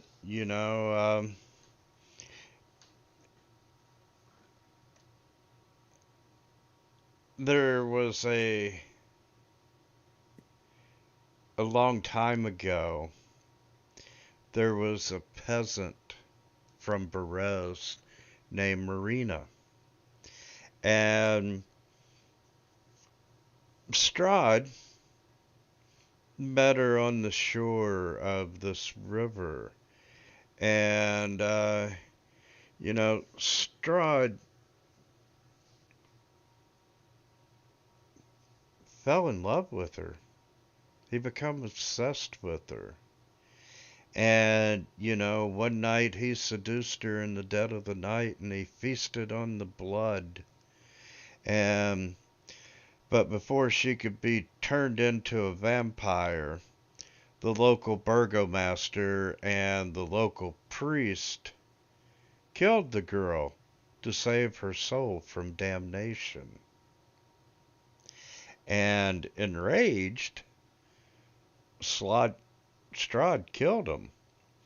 And he used his power over the land to swell the river, and he flooded the village and forced the residents to flee. And, uh, later the marsh kept in and prevented the villagers from returning. And Berez has remained pretty much abandoned ever since. Sounds like kind of a dick, but okay. Well, if you're infatuated and someone kills your beloved, you're gonna take vengeance.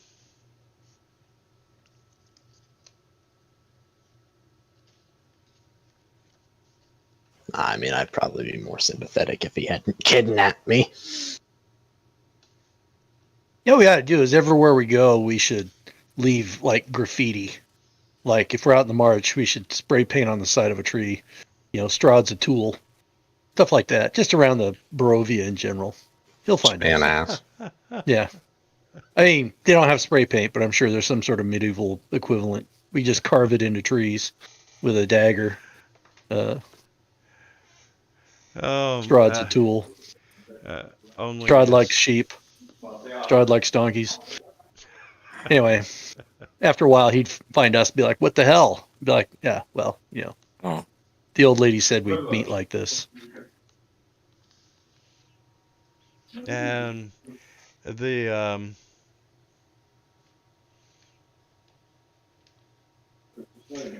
the Amber Temple, they can tell you roughly the general location of it.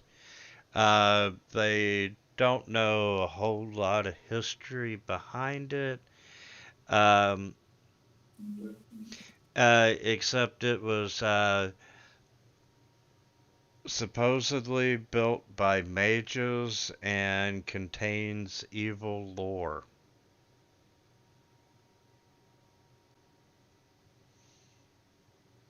And it is in the cold mountainous regions, and if you're going to go there, you need heavy winter gear.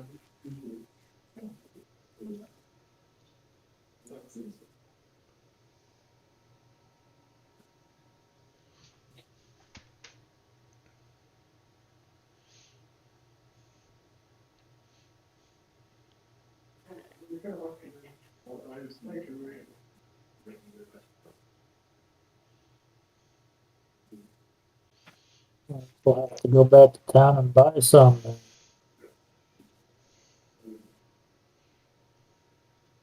What was that? If you're going to the Amber Temple, you need cold weather gear. Yeah, I guess we should go and talk to the merchant again.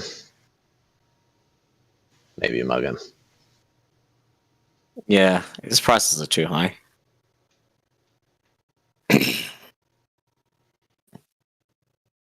Uh, anyway, the Vistani, unless you really want to walk through Barovia in the middle of the night, um, they have offered to let you stay in their camp. Free hot food? Sure. That's nice of them. I think we'll stick to the edges of the camp, though. Yeah, that's perfectly okay. They're more than agreeable. They're happy that you're staying and, not facing the dangers of the woods at night. And Uh, as it gets darker and darker, you can see all around you, but outside the boundary of the camp, uh, the mist is back. And Creepy. it's really thick, but there's very little of it inside the camp.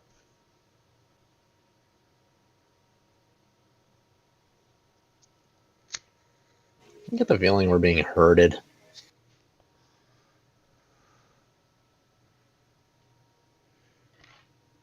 And off in the distance, you can hear a single wolf howl, and uh,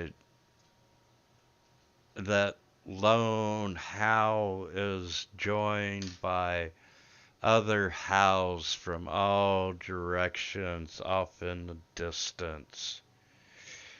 And, even the Vistani take note of it, and one of them goes, "They're in mourning." Oh, they probably shouldn't have tried to eat us then. Say what? And he looks at you Don't funny. say that out loud. Nothing of note. roll perception. I'm not lying, though. And he just kind of lets it drop. But, anyway, you spend a few more hours eating and drinking around the fire and dancing and singing. And, you know, you're worried that Grandma's going to throw out a hip by trying to keep up with the dancing. Yeah, you can see she's trying to taste, like, hit on the local cuisine, and watching all the guys go, "I'm not touching that," walking away. No keg stands or anything, Grandma? Yeah, uh, sure, she'll do it. uh, the evening ends up winding down, and more folks are turning in, and you've got a nice spot picked out by the camp that you got clear sight lines, and are you gonna keep a watch? Abso-fucking-lutely. Grandma will take the middle watch.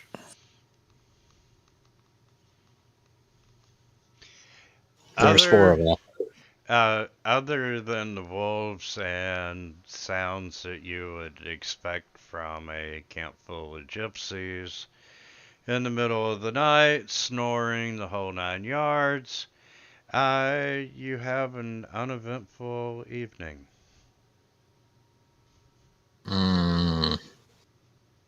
Don't trust those gypsies.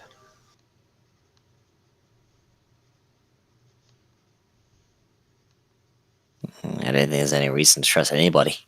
It seemed like they're a little too, having a bit too much fun here. Hmm.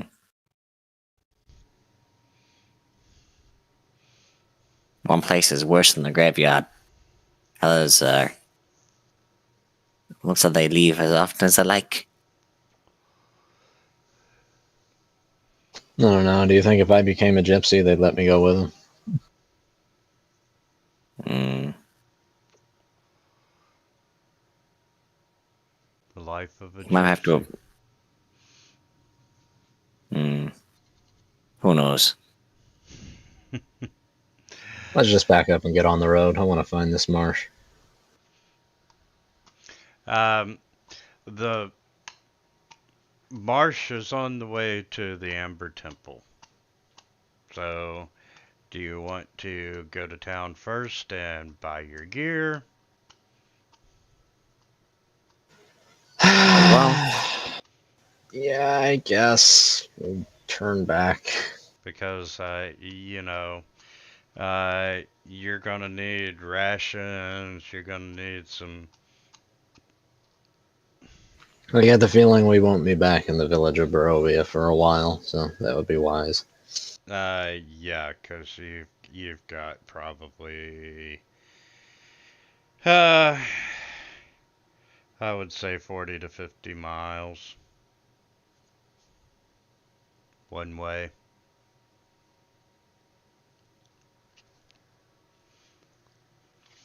Just a So, mile of grid space. uh, yeah, they did not. Let me check the printed version.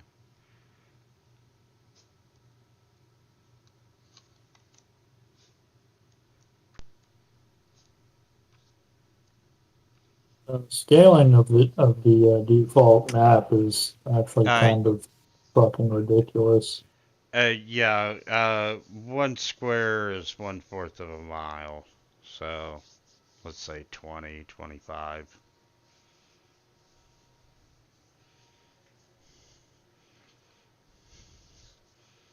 By the time you take the mountain roads and so forth. But you get back to town around 1 in the afternoon.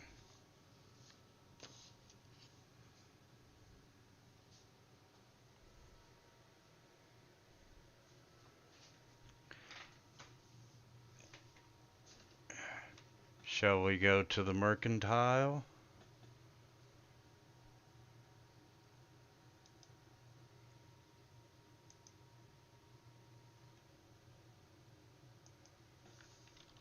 Yep.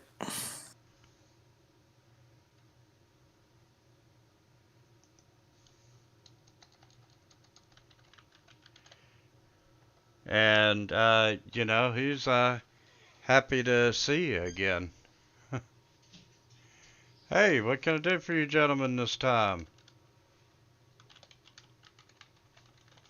We're going to buy stuff. Hey, that's what I like to hear. What are you Uh, guys looking for? I've got the best selection in town.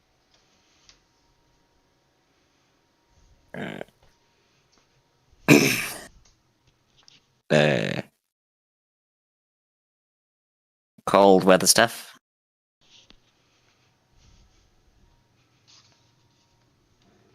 Cold weather stuff. Oh my God, yes. It's funny. I've had this stuff for quite some time, and I bought it in bulk, and no one has been buying it. But I've got coats, hats, scarves, and whatnot, and it's 250 gold per outfit. Um, Grandma will pull out a gem out of her bag, and she'll cast Incite Greed on the clerk. Can you please make a Wisdom saving throw? If you can give me just a second, I had to let the dog out to pee.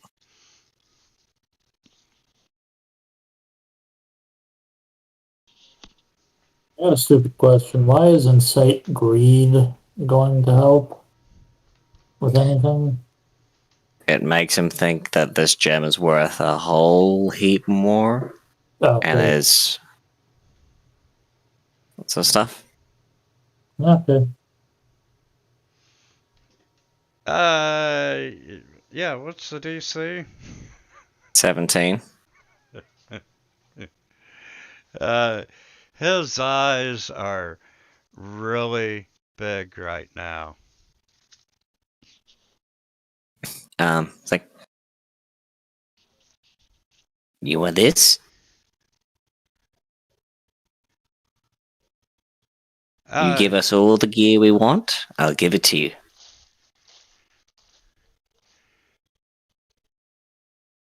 he's like, well, can I touch it and make sure it's real? Mm-hmm. Hands it over to him. And he's taking a look at it, and he's biting on it to make sure it's real. And he pulls out his little monocle, and he's looking at it. And did I ever get another save? You can make another one at the end of its turn.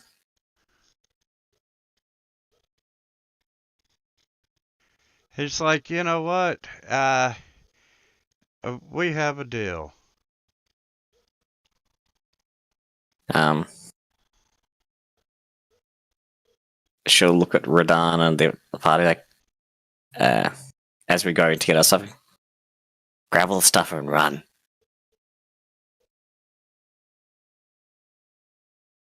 And she'll grab all the gear she needs to and quickly leave. Yeah, he puts the gem in his pocket, and he starts pulling out all the cold weather gear and laying it up on the counter. Is there anything else other than the cold weather gear you want to weasel him out of? And,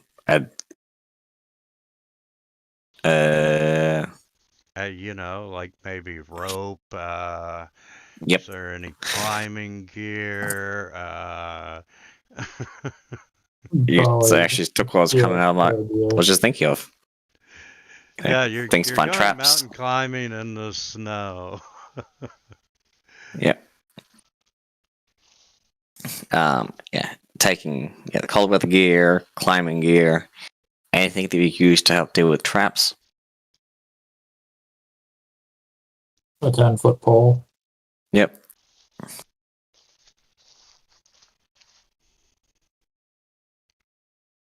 Yeah, give me just a second and I'll start dragging shit into the... Thank you for wiping your ass outside and not on the carpet. Good girl.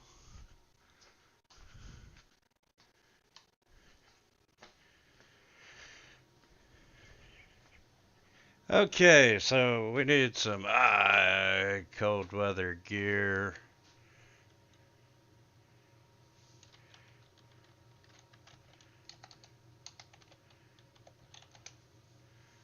How many 10-foot poles you want? Sure. Tents? Probably would only really need one person to be using it to check for traps, so one and then another one or two as backups.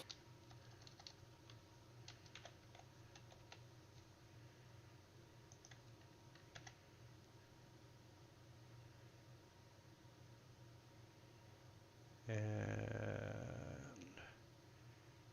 Mm. we want help.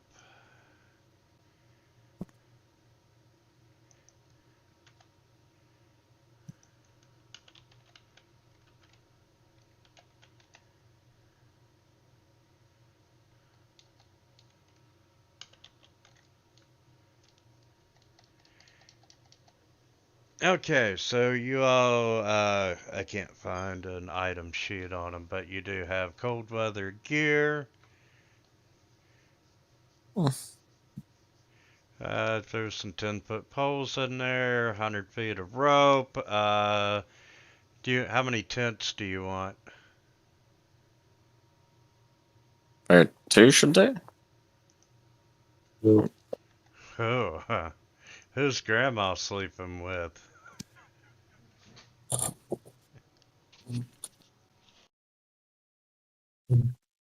Adia would probably be stuck with her since she's the only other female character in the party.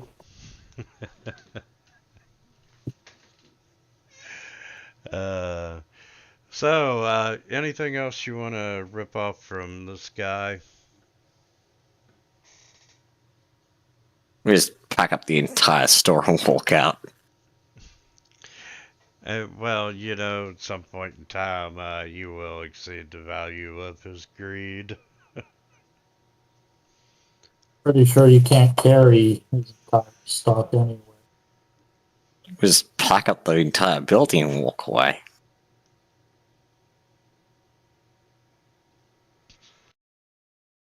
Uh, does he have anything made out of silver? Or does he know anybody who can make it? No, silver's a little hard to come by. Hmm. Most of the silver that does come into the area over the years was brought in by visitors such as yourselves.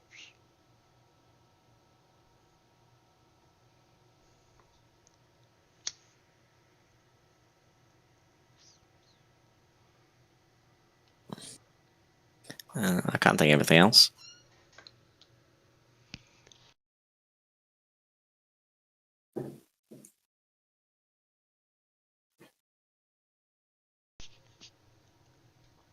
Oh, we will.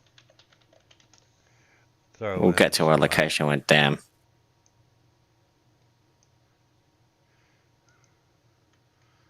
I'll throw in some rations. I could see Grandma walking out just overloaded, and it was a pleasure doing business with you.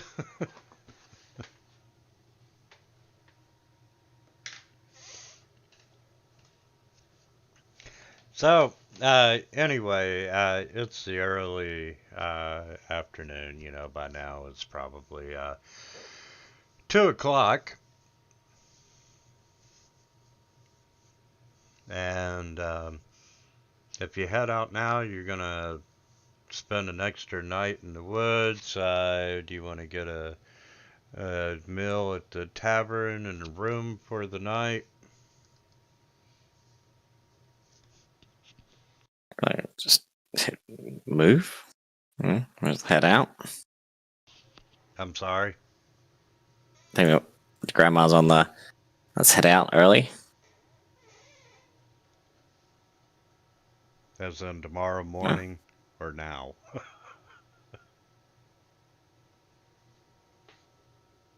She leaves that up for interpretation.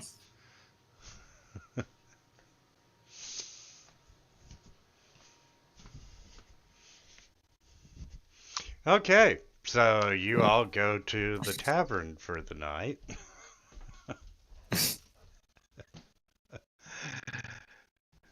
Then,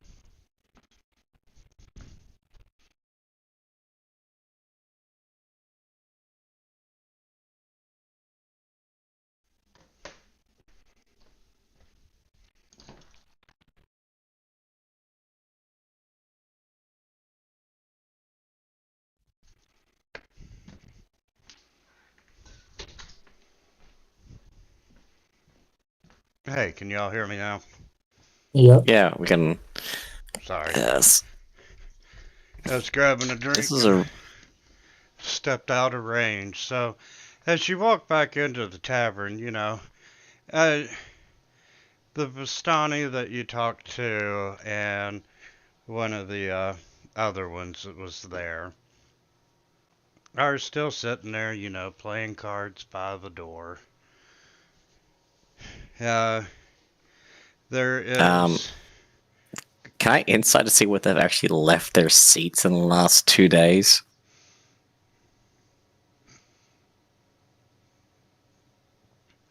Yeah, you sure can. And from what you can tell, yes, they have lifter seats. She breathed a sigh of relief that they don't mimics. The change of clothes that they're wearing is a good indication.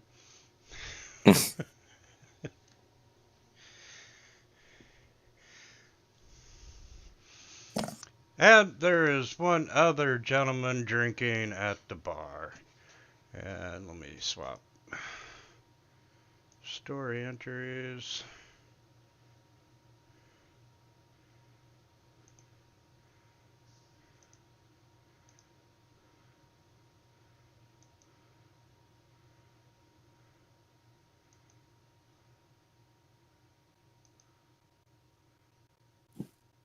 And there's another gentleman in the bar, a young man sitting by himself at a corner table, and he's sipping his wine. And, he looks up to see who's walking in, but doesn't really pay any attention to you. And the Vistani who you did speak to, it's like, hey, welcome back. And the two of them chuckle.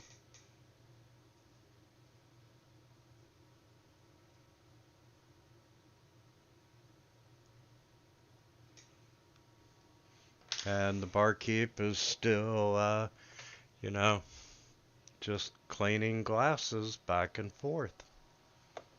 Has he moved since we were last here? Uh, you gotta be pretty sure that he has. I mean, he's still wearing his bartender outfit, but it doesn't seem like it's been worn for a couple of days at a time.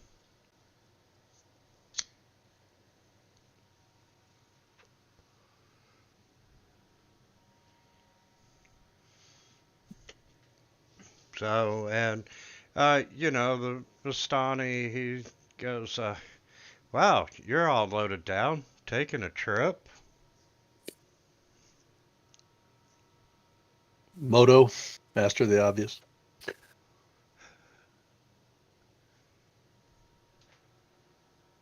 Yeah, looks like you're all headed up into the mountains with all that cold weather gear.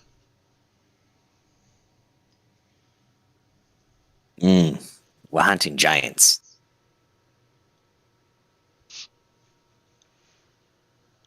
Huh, I don't think I've ever seen a giant around here. We know, we got everything else, so it really wouldn't surprise me if there were giants.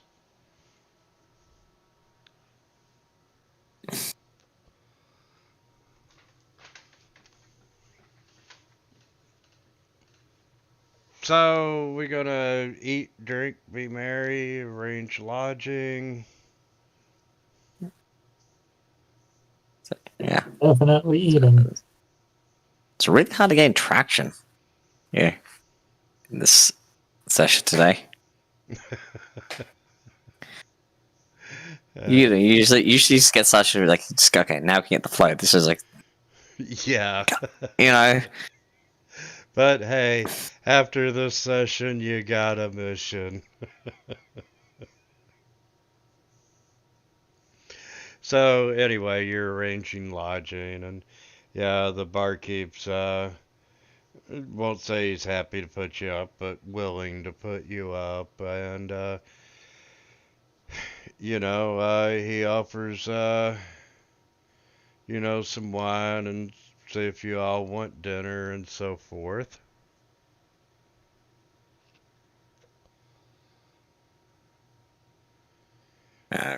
Grandma will actually hit on one of the patrons for a bit to see whether they'd like to go back to her room.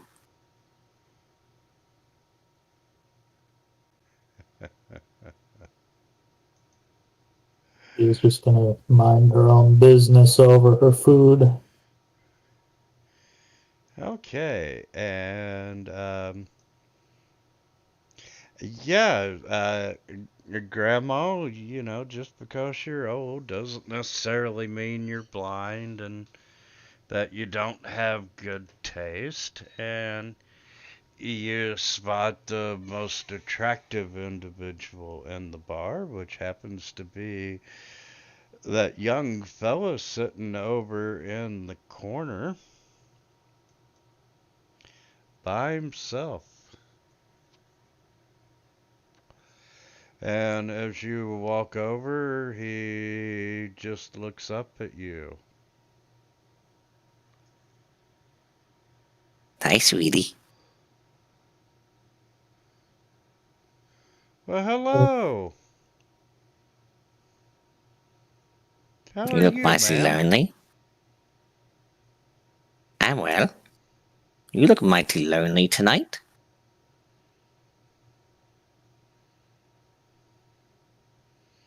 Um, no, I'm just angry. I'm collecting my thoughts.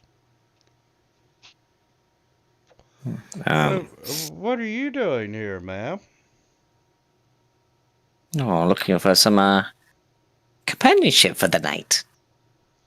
Uh, I hope you don't mean what I think you mean. She places her hand on top of his and gently pats. I think you do. And he leans back and lets out a laugh, and he's like, I like your grandma. Where are you from?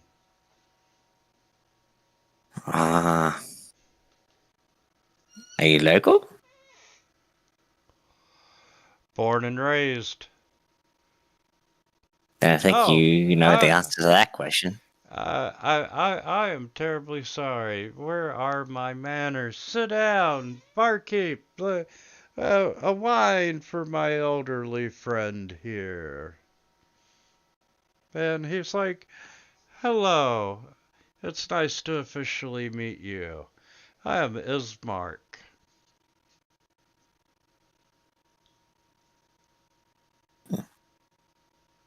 You're more cheerful than everybody else we've met in this town today. Yeah, as much as zombies stumbling about, or maybe taking opportune swipes at our purses. Wait, has Radon gone to cockblock grandma?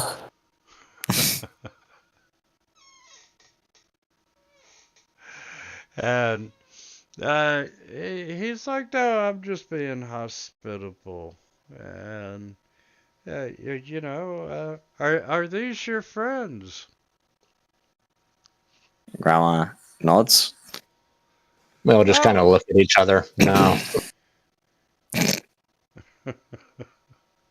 oh, well, come on over, barkeep. Let me get a round of wine for the lady's friends, please. He's like, come tell me about yourselves. It's More wine. obvious you're not from around here. I was gonna give a quick insight to see whether he's got any ill intent, or it's just a. Ati is going to do the same, actually. Yes.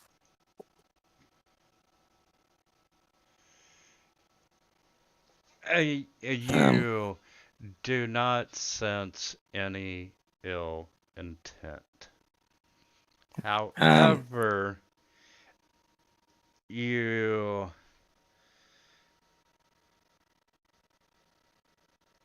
there's reasoning behind his questioning.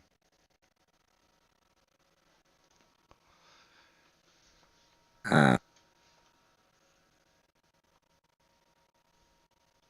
Grandma's just gonna actually just make up things on the fly of where they're from, who they are, what adventures we've gotten up to, being turned to stone for 100 years from a basilisk fight. Um, Radan getting married 3 times to the same woman. I did what? Don't you remember? Thankfully, no. And then she's just making up stuff and then starts going on like a long-winded, conversation with herself half the time, and then going back to chatting with Ismark, getting lost of her own thoughts. And, while you're weaving this tale, um, he buys several more rounds, and, he's just enthralled in the adventures that you're relaying and so forth. And he's like, you all sound like you're pretty experienced adventurers.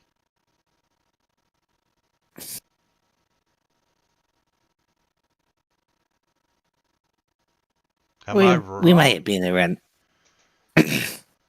We've been around the block a couple of times. He's like, as you probably figured out, there's a reason that I wanted to know, and uh, I'm the son of the local burgomaster, and I'll be honest, I need help, and my adopted sister Irina, I've gotta get her somewhere safe.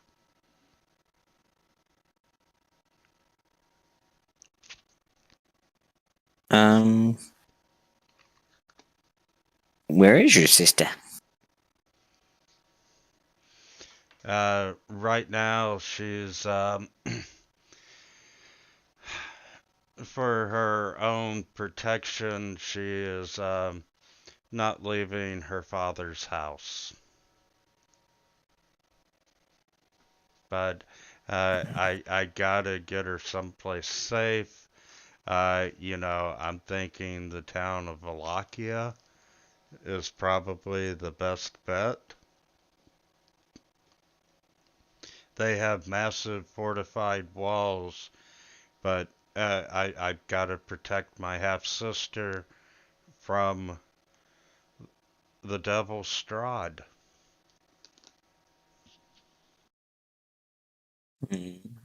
That Well, Strahd, he gets around.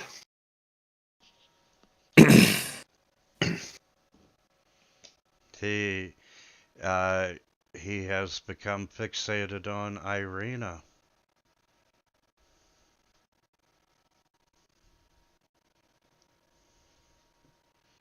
well, at the moment we're trying to figure out how to leave ourselves.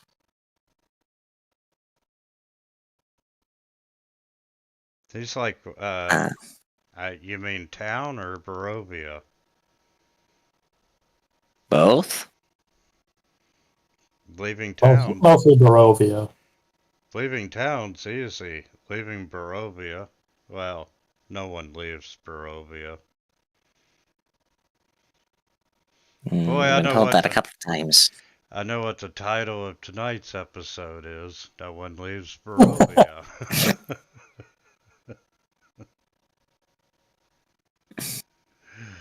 If one more person says no one leaves Barovia, I'm fireballing.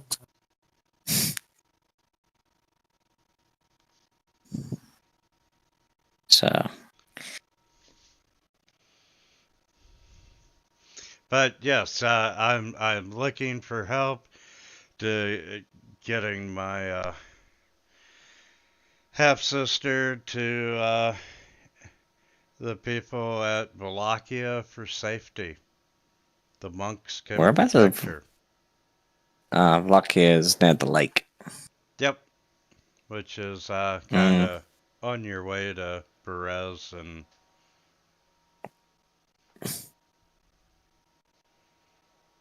the Amber Temple. have you Do you know if this temple place is good, Rulakia? Is it truly safe? It's the most fortified of the places. Well,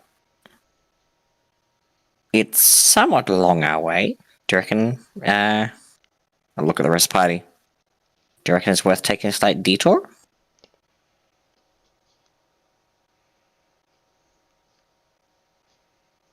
Are we looking at a map as we discuss this? Yeah. Bring up the map of Barovia. Lulakia's over here. Yeah, that's not really a detour. That's like right on the way. We're going to be passing Well, through Valaki no matter what. If we take the roads, yes.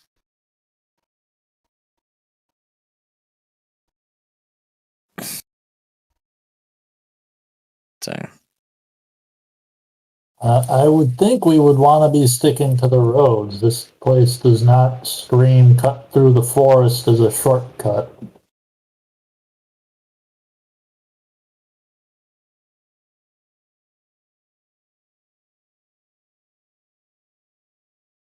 is there any harm with taking her? Just that the Why can't devil you have wants taken? her. Is there no one else you could hire or have hired to try and take her? That's why I'm sitting here trying to figure out most of the Barovians don't want to attract his attention. So, Mr. Overcompensating is not a good leader. Bloodsucking lawyer. If only he was that nice.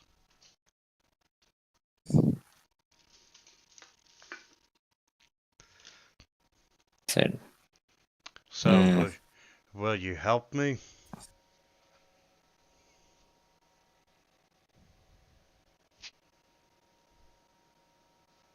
Grandma looks at the group for what they want to do.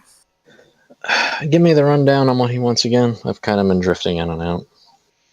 We're taking a girl from the town halfway across the map to a fortified village. Girl is currently Strahd's number one, wants to date girl. I'd be simping for this bitch. I'll do it. And if you remember the story of Perez, where Strahd fell in love with the girl and they murdered her, and he flooded the town. I'll do it purely out of spite for kidnapping me.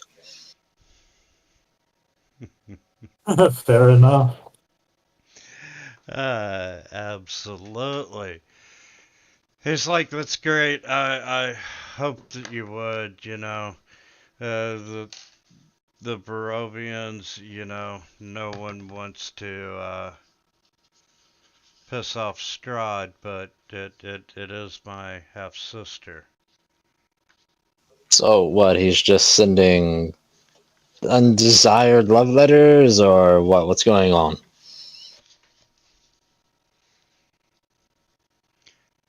Give me just a minute, and I will give you the full rundown on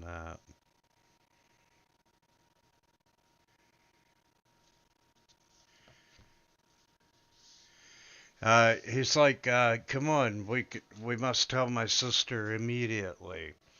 And, he pays the barkeep for y'all's food and drinks, whatever you may have had while you're there. And he exits the bar, motioning you to follow him. Back on the. The sense that he's a bit more well off than most Barovians. Well, he's the It's the son. burgomaster's son. Yeah. Oh yeah, that explains it. And he leads you down to the end of the street where you see a weary looking mansion squatting behind a rusting iron fence. The iron gates are twisted and torn. The right one lies cast aside, and the left one's just swinging in the wind. Um, you hear the squeal of the hinge and the clang of the gate repeating with mindless precision. You can see weeds are choking the grounds and pressing upon the house themselves. However, against the walls, you can see that the weeds and so forth have been trampled down to create a path all around the house. You can see heavy claw marks have stripped the once beautiful finish of the walls. Great black marks tell of fires that have assailed the mansion. Um, every window does not have a shard of glass in it, and they're barred with planks, and each one marked with stains of evil omens. And as you get closer, he starts yelling out, Irina, I found help. And you can hear some activity behind the front door. Um, what do you all, anyone want to do a perception or? I'm Atia's staring at the house with a big deer in headlights expression. I'm Um, very interested about this. The, what was you said the grass was weighed down, trampled? Yeah. Yeah, so I'll if roll it a perception. if it helps, Winter, I have a passive perception of 19 and a passive insight of 19. It's Uh, disgusting. yeah, that helps a lot. uh, Perception, huh? Did you build this character entirely around just building up your inside as much as possible? No, I could level up into rogue, and I could change that. Just see if you can get those big granny glasses on there. okay. Everyone notices as you're looking around and approaching the mansion, you see scores of wolf paw prints and human footprints.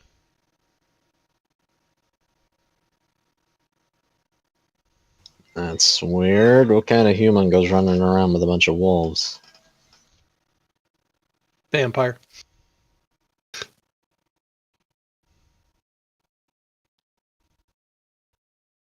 And Irina goes, you hear a woman's voice from inside who you assume is Irina, and she's like, are you sure we can trust them? How do you know they're not in allegiance with Strahd? Uh, Grandma yells out, uh, "Screw the guy with the little pecker."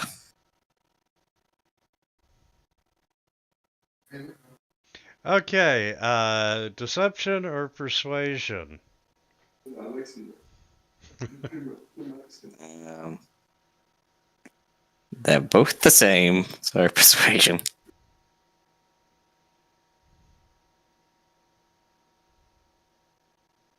Jesus Christ. But I'm not the only one with a negative charisma. uh, she's like, well, that's good enough for me. And you hear her start unbolting the door and so forth. And a minute later, she opens the door and Ismark hustles you in. And the interior of the mansion's well furnished.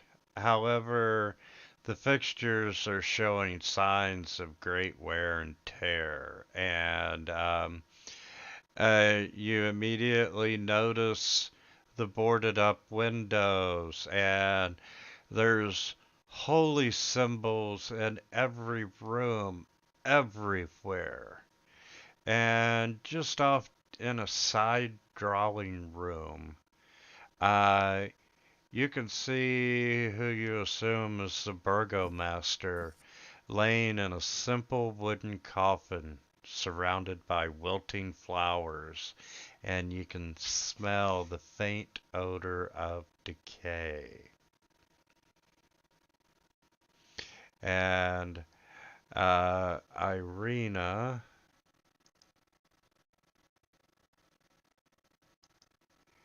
images.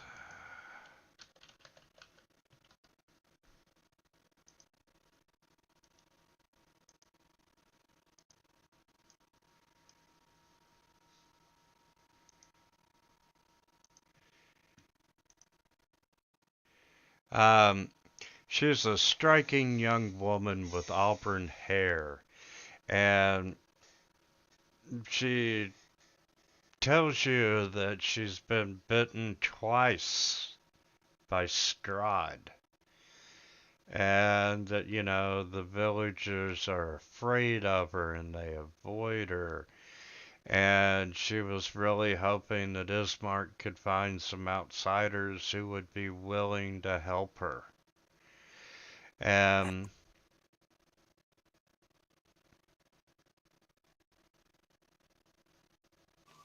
I take it Strahd's not sending you any love letters and the like then. she tells you that, the encounters that she's had with that devil are just pretty much fuzzy memories.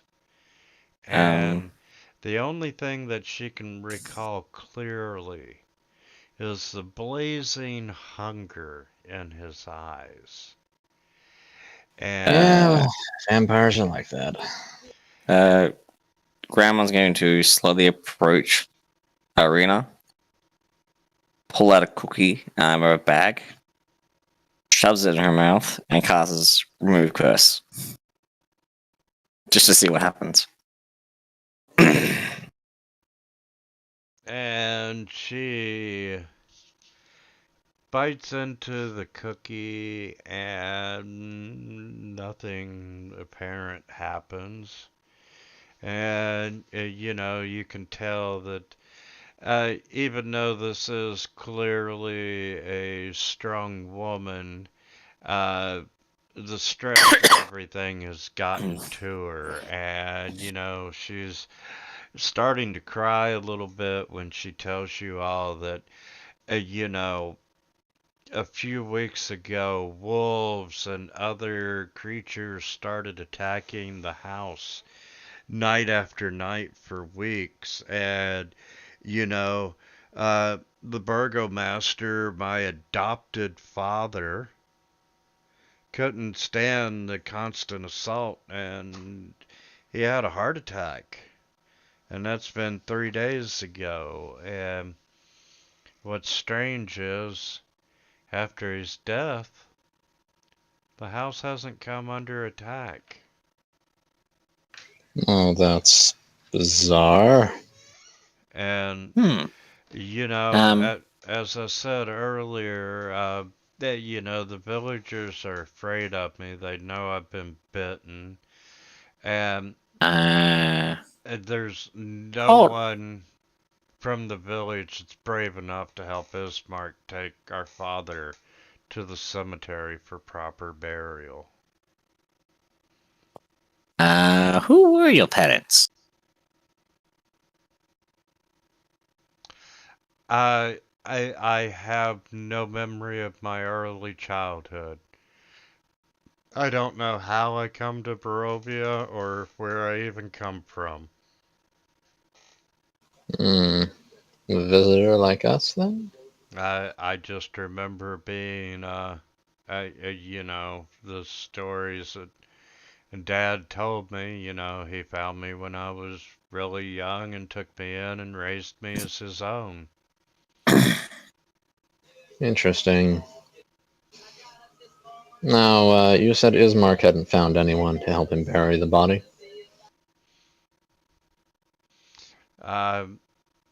No. Where is the No. body now? It's in the side drawing room. Yeah, you see it, you can smell it. Let's take care of that and then get on the road, shall we?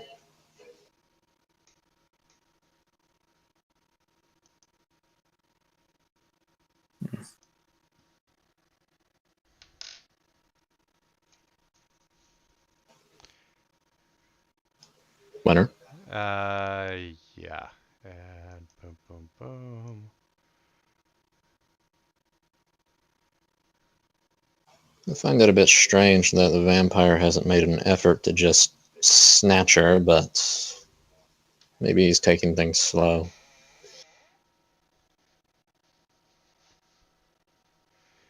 Or, has a plan. Uh, Killing her dad could have been part of it.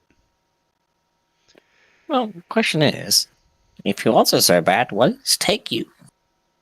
That's my concern. And, biting you twice? I have a Well, feeling we're missing some key pieces of information here. Well, we know that all the wells work for him now. Yeah, they're kind of assholes. Probably everyone works for him. What, do they know it or not? Wonderful. But, yeah, anyway, she is asking you all to help take Dad's body down to the local temple and help bury it. Sure, why not? Other than the smell. Yeah. 3 days in a boarded up house with no air circulation. Yeah, let's get this done quickly. Sounds like your average World of Warcraft gamer. Oh my god. Grab also gives everybody their 2 to 3 good berries for the day.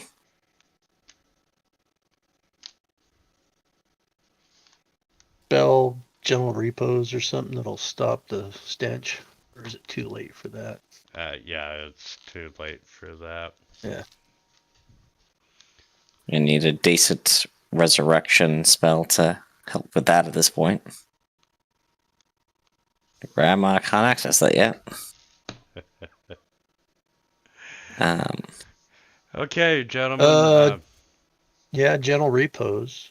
For the duration, the target is protected from decay and cannot become undead. Yeah, Might but not be a bad idea. well, he can. He can still get zombified. He can come back, kick The ass. undead part would probably not be a bad idea. However, the stench, yeah, you can't do anything about that. Oh, Dude well. is decayed. Ugh. All right, fine.